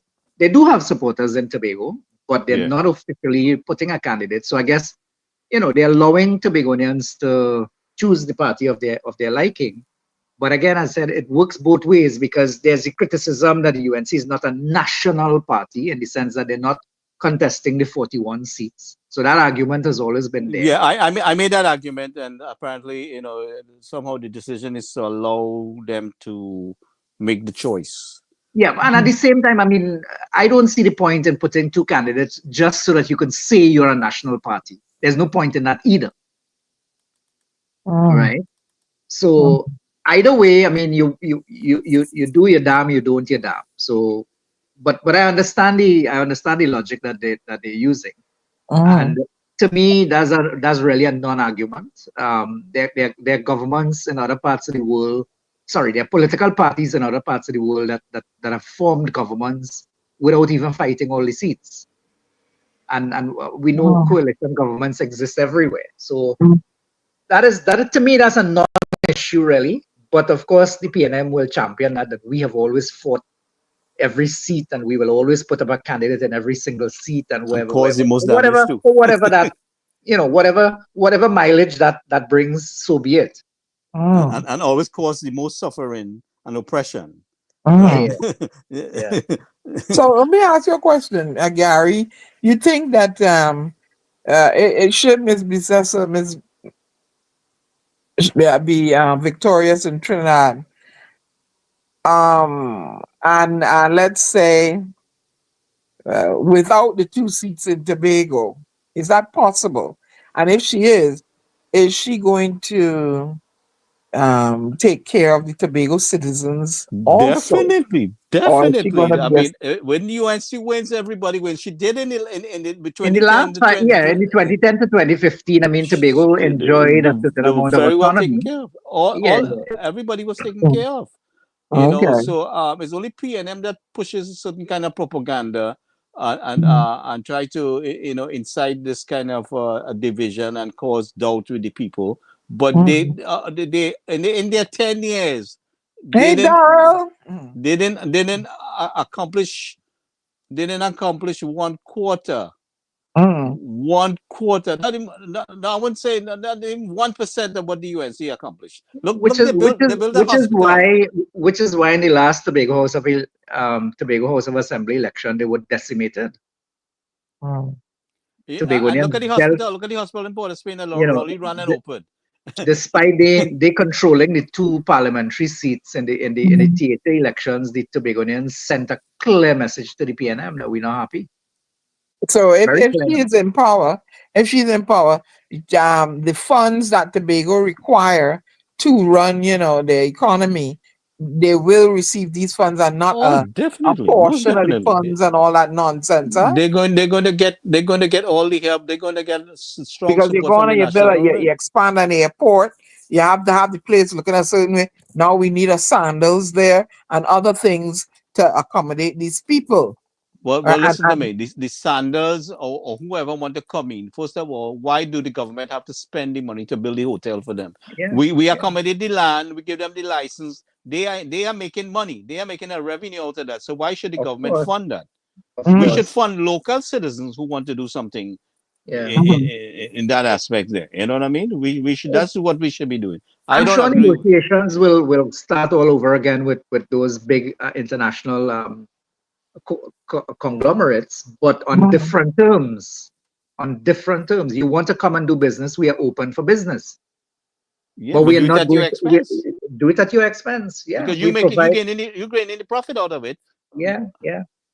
So I Mm. mean, they should be open. Marriott and everybody else. We a couple of years ago when we were growing up, Holiday Inn was in Port of Spain there with the big what they call it, Plaza Hotel now. Crown Mhm. Plaza. Yeah, Mhm. So we not stop. In fact, I think there's a Marriott in Port of Spain somewhere along Westmoreland there too.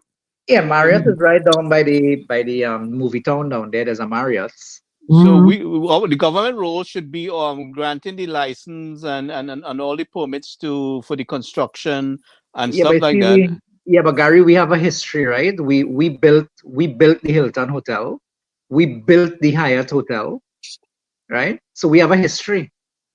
Yeah, well, I'm just saying. Well, I disagree with that. With that kind of a decision. But let's So see. every new investor coming in would want to, of course, push the envelope, and he will demand that way. Well, we'll build the hotel for us as well. And also too, with the onset of the new airport, you can imagine, other guests coming in. Those people with guest houses should be given, reasonable size grants We to should assist uplift. them. We should assist them, and that is, Yeah, I'm sure that's uplift going the to place. happen. And Yeah. also too, in order to get flights to come directly to Tobago, well, I understand now there's a Bajan flight go Wednesday and come back Sunday direct. You need more of those going to the Caribbean island and not having to go to Trinidad all the time No, to catch a that flight. nonsense had to stop too. So that is Yeah. something Yeah. in the back burner that I have in the back of my head, a raising and No, but remind me when we take government. not so long ago, you had direct flights coming out of several European cities. Direct flights Mhm. to And Tobago. the Caribbean too, they need to have their local flights coming direct from the Caribbean island direct to Tobago. Why I have to go to Trinidad, then to wait on another thing to get to Tobago? No, sir. Let it Is come direct to Tobago. That's in great inconvenience. And I think it's highly foolish. So all we have a lot to fix. We would Mm-hmm. not be able to. We're going to fix quite a bit in the first 5 years, but I think we need a second 5 year in Mm-hmm. order to really get things rolling. I mean, there's so much damage that was caused by the oil industry with Raleigh closing it down. There, we have to revamp that place. According to I was speaking to former Minister of Energy, and he said probably about based on after we analyze everything. Remember, the technology have to upgrade, the equipment. I mean, it's seized up.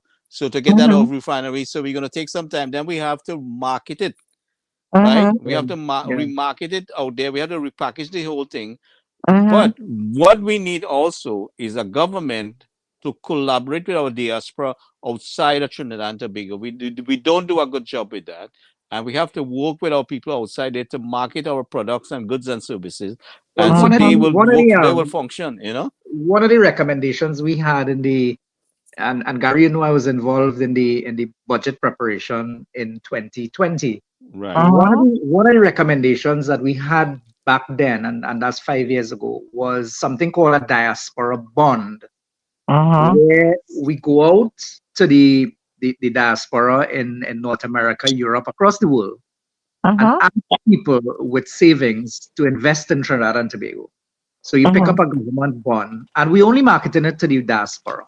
And you will not believe, I believe Trinidadians are patriotic. I believe if they see where the funds are going to go, and we're going to market it for specific projects. So for example, you would know that if you're buying a government bond, that you're buying it towards a particular enterprise, right? So we're not taking your money to go and buy to pay salaries and to pay debt or to do anything else. We're going to use that money in specific infrastructure projects. And I think Trinidadians out there would be sufficiently patriotic to want to give money, lend money to the government of Trinidad and Tobago, with guarantees, of course, towards the development of Trinidad and Tobago. So that to me, and I heard the former minister, the Catholic priest, what's his name? Swarat Singh, Kennedy Swarat Singh, making the same point about other sources of financing. But one of the things that we had recommended was a diaspora bond. And I think it's something that we should seriously consider. And again, listen, the first 2 years in this administration is going to be 2 very difficult years. Though bury head in the sand. Right? Things in Trinidad are so bad at the moment that the first 2 years would be very difficult years. But there are some low-hanging fruits that you can go after immediately, and one of it, of course, is the refinery. Within 1 year, we should be trying to get that refinery back up and running within a year. Whether it is technologically possible to do it is another thing, and that's for the experts to speak to. I can't speak to that. But it is one of the low-hanging fruits that we have to attend to immediately. Well, one of the things I'm proposing also, Arjun, and I mentioned it to our political leader, is that we have to jumpstart and lend as much support to the agricultural infrastructure and industry and deal with those issues so that we're creating a mass production of food, right?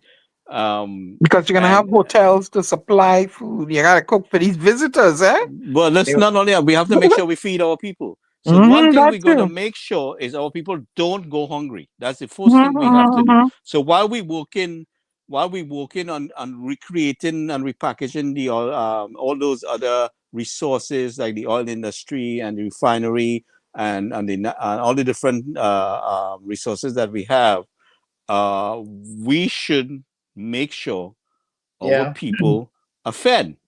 But Gary, we were able to ramp up very, very quickly during COVID. I don't even remember, each of those, particularly the local council offices, we were able to put together. They stepped up. They did. Yes, people did, and that is something that you can do in a very, very short space of time.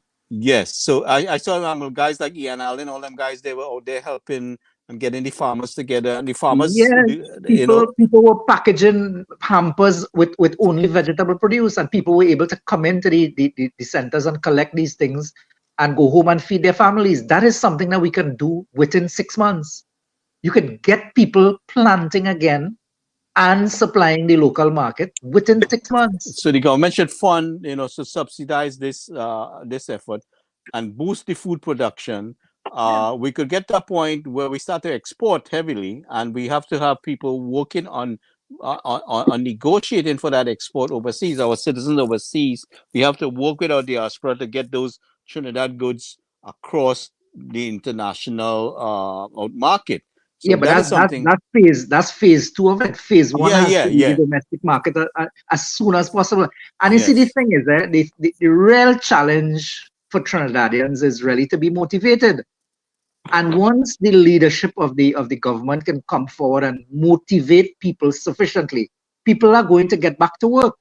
Yeah, you can't treat the people like you're against them. You have to partner with the people. You have to partner with the community, and once you do that, motivation is a very significant factor in all of this. And once people feel that they're part of something, right? I don't know if you remember when the NAR government was in place, there was a national cleanup day. And every man, woman, and child participated in that cleanup day. Yeah, people And were volunteering. cleaned up People were yeah, volunteering. We had simply contractors because with people, volunteering equipment. yeah, because people felt, a part of the whole thing, and people were so motivated. And that is the kind of thing we need. I mean, you see it around sporting events, when football is happening, cricket is happening, you see people coming together and so on. But you need to see them coming together for national projects as well. And it takes leadership, skilled leadership to do that. And I think if anybody could do it, I think Kamala Prasad Bisesa could do it. She has the personality to do it. She has the love of the people, and the people know she loves them. And that you could see more so. You see where those people are coming out and they are speaking boldly. I admire this young lady from the PSA. Oh yeah, she was brilliant. Bold, brilliant, and I mean really amazing. She So was brilliant. And I don't know if you understand the dynamics, but because she belonged to the PSA of all unions as the biggest and most powerful union, but a union that has traditionally been supportive of the PNM. And to see the leader of that party stepping up boldly and bravely so early in her tenure and coming out there and literally challenging the government. And she said the driving factor is to remove the PNM government. I mean, to remove an oppressive government. it was very bold of her, and I was really pleasantly surprised to see what I saw. Can I ask you something? Could weaning the citizens off those foreign goods, reduce the amount of forex we require that is needed? Did I phrase the question correctly? But it could take some work. I mean, you have to kind of read. But listen, our citizens have gotten used to certain kinds of food, and I mean, you can't really tell them what to eat. But at the same time, you could encourage them to eat local. Well, And not necessarily. Not necessarily. See, like peas and carrot. We can grow peas and carrot in Trinidad and Tobago, right? we should Why not be. are We are importing a lot of things that we should not be Yeah, growing Right. yeah. Why locally, are and we that is what the issue. using them foreign peas and carrots when we should only be using locally produced what? And that would create employment too, no? Well, it goes deeper than that. You have to understand the movers and shakers in Trinidad society and the people Good boy, who here we are go. responsible. No, it's something you can't run away from. The Okay. people who control this economy, all right, it is in their interest to import it and sell it. All they need to do is build a factory shed where they can import it, store it, and then distribute it. And that's how they make their millions, by simply importing and distributing. So they will discourage manufacturing because they're not into manufacturing. And every local supplier, and they will kill the local supply so that they could continue to import and distribute. That's what they've always been, importers and distributors. Because I So, see so these are some we of the have things we had to go up against. we And have that is, and listen, don't underestimate the power of these people. Do not underestimate their power. but I see we still have the Trinidad and Tobago grapefruit juice and orange juice for eons. Why we can't have our own peas and carrots and all them Yeah. other things that we depend on, from that are Because it is perceived that those people who are mainly involved with them kind of business are opposition supporters, and they don't want to oh, fund. They don't want to cause them to have a revenue stream, because they will finance the opposition party. You know. So there's a lot of prejudice against the but that don't make no people who sense. agriculture and industry. There's been a It's long not. It's history, not. Let's just say it's not of simplistic. discrimination.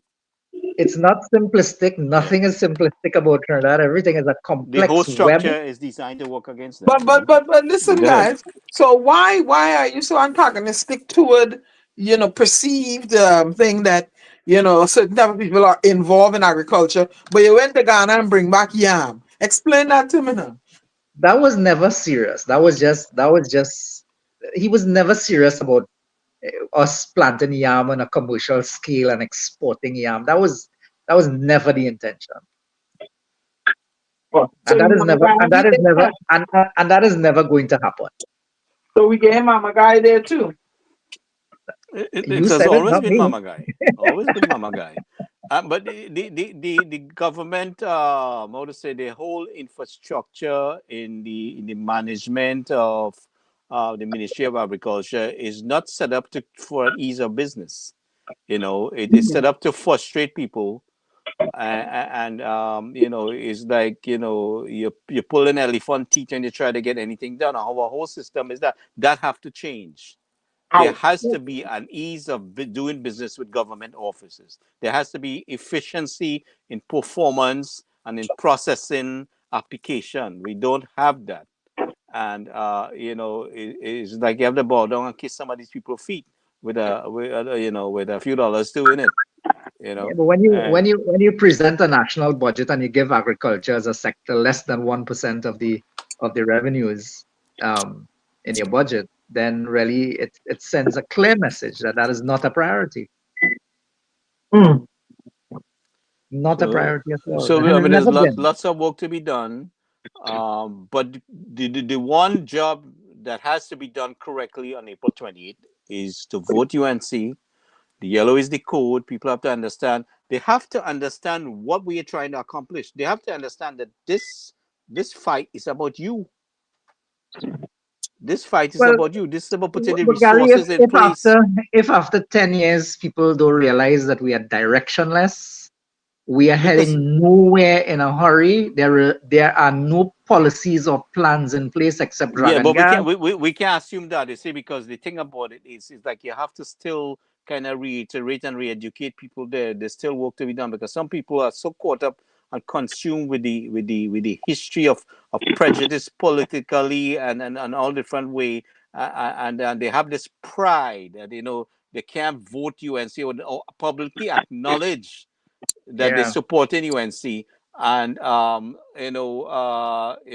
are the things that So I mean, I'm proud of certain people I've seen that went all out and lashed out and spoke boldly. That especially this young lady from the PSA and many others Yeah. about yellow is the code. Get that straight. Yellow is the code. Everybody's calling yellow is the code. Our people want to eat. They realize that if they want to eat, they have to come with Mrs. Bisesa. Well, And don't split the vote. there's a limit to which you can tighten your belt. Eventually, the belt can't go any further, right?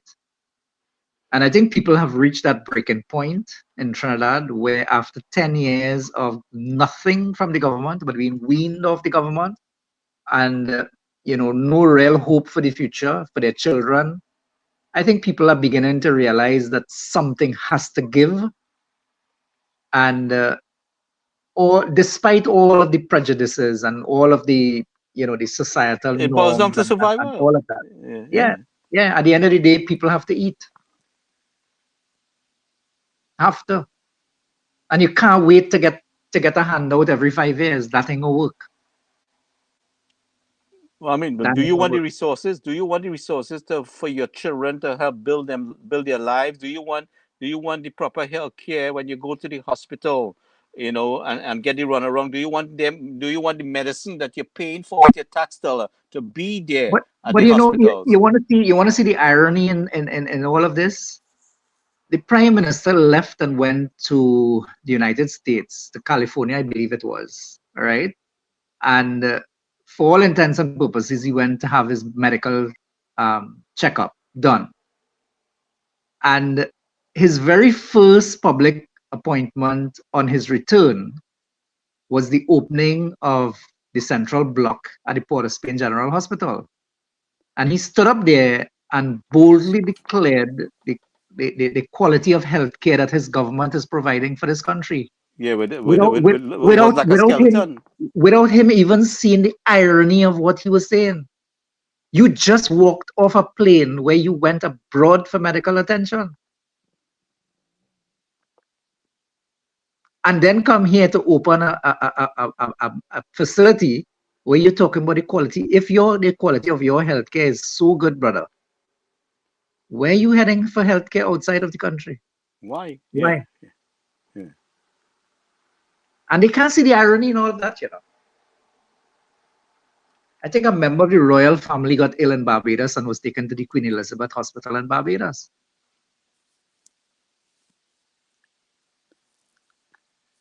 So the population has to understand. We have to keep reiterating it until sometimes you don't sink into people's minds. So you have to kind of reiterate these things. What we're trying to do, we are trying to put the things in place that is absolutely necessary for your life, your survival, to save your life, to improve your health care, to make sure that you have the medicine in place, make sure you have the right doctors in place, make sure we have the right medical facility in place. Mrs. B says, speaking about the cat labs that needs to be built, and I also asked for one in Central, and other places of the country, because when you have an heart attack, you know, um, every second counts. You can't fool around.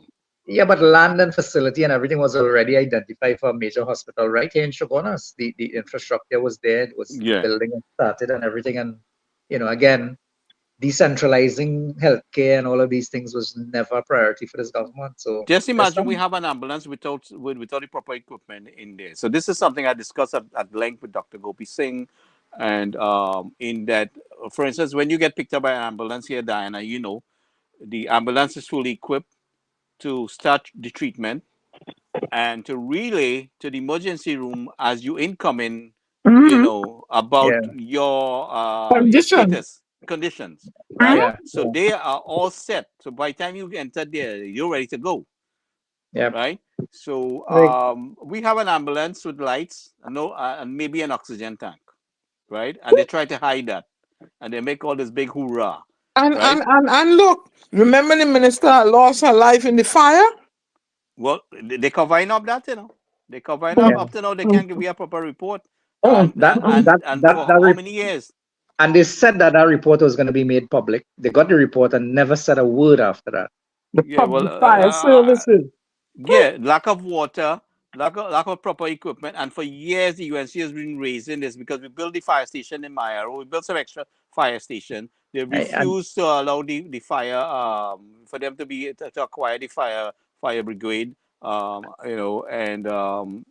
the proper equipment, Well, and and first you and the lock up like irony you're in jail, the protecting irony yourself. of all of it, the irony of all of it is that the lady lived on the same street with the fire station. Is it? You lock yeah. up in the jail, lock up in the house like you're in jail, right? Because of the crime, a fire break out, and they come. No fire to the services to come and help save your life. I want to Anyway, welcome Gary, Indra Mohammed. Yeah, yeah. Yeah. I have to leave at this point. That's So, all right. Thank you Yeah. so much for taking the yeah, time. I want to welcome Indra Mohammed, my sister, our champion Good on the night, ground in Trinidad. Arjun.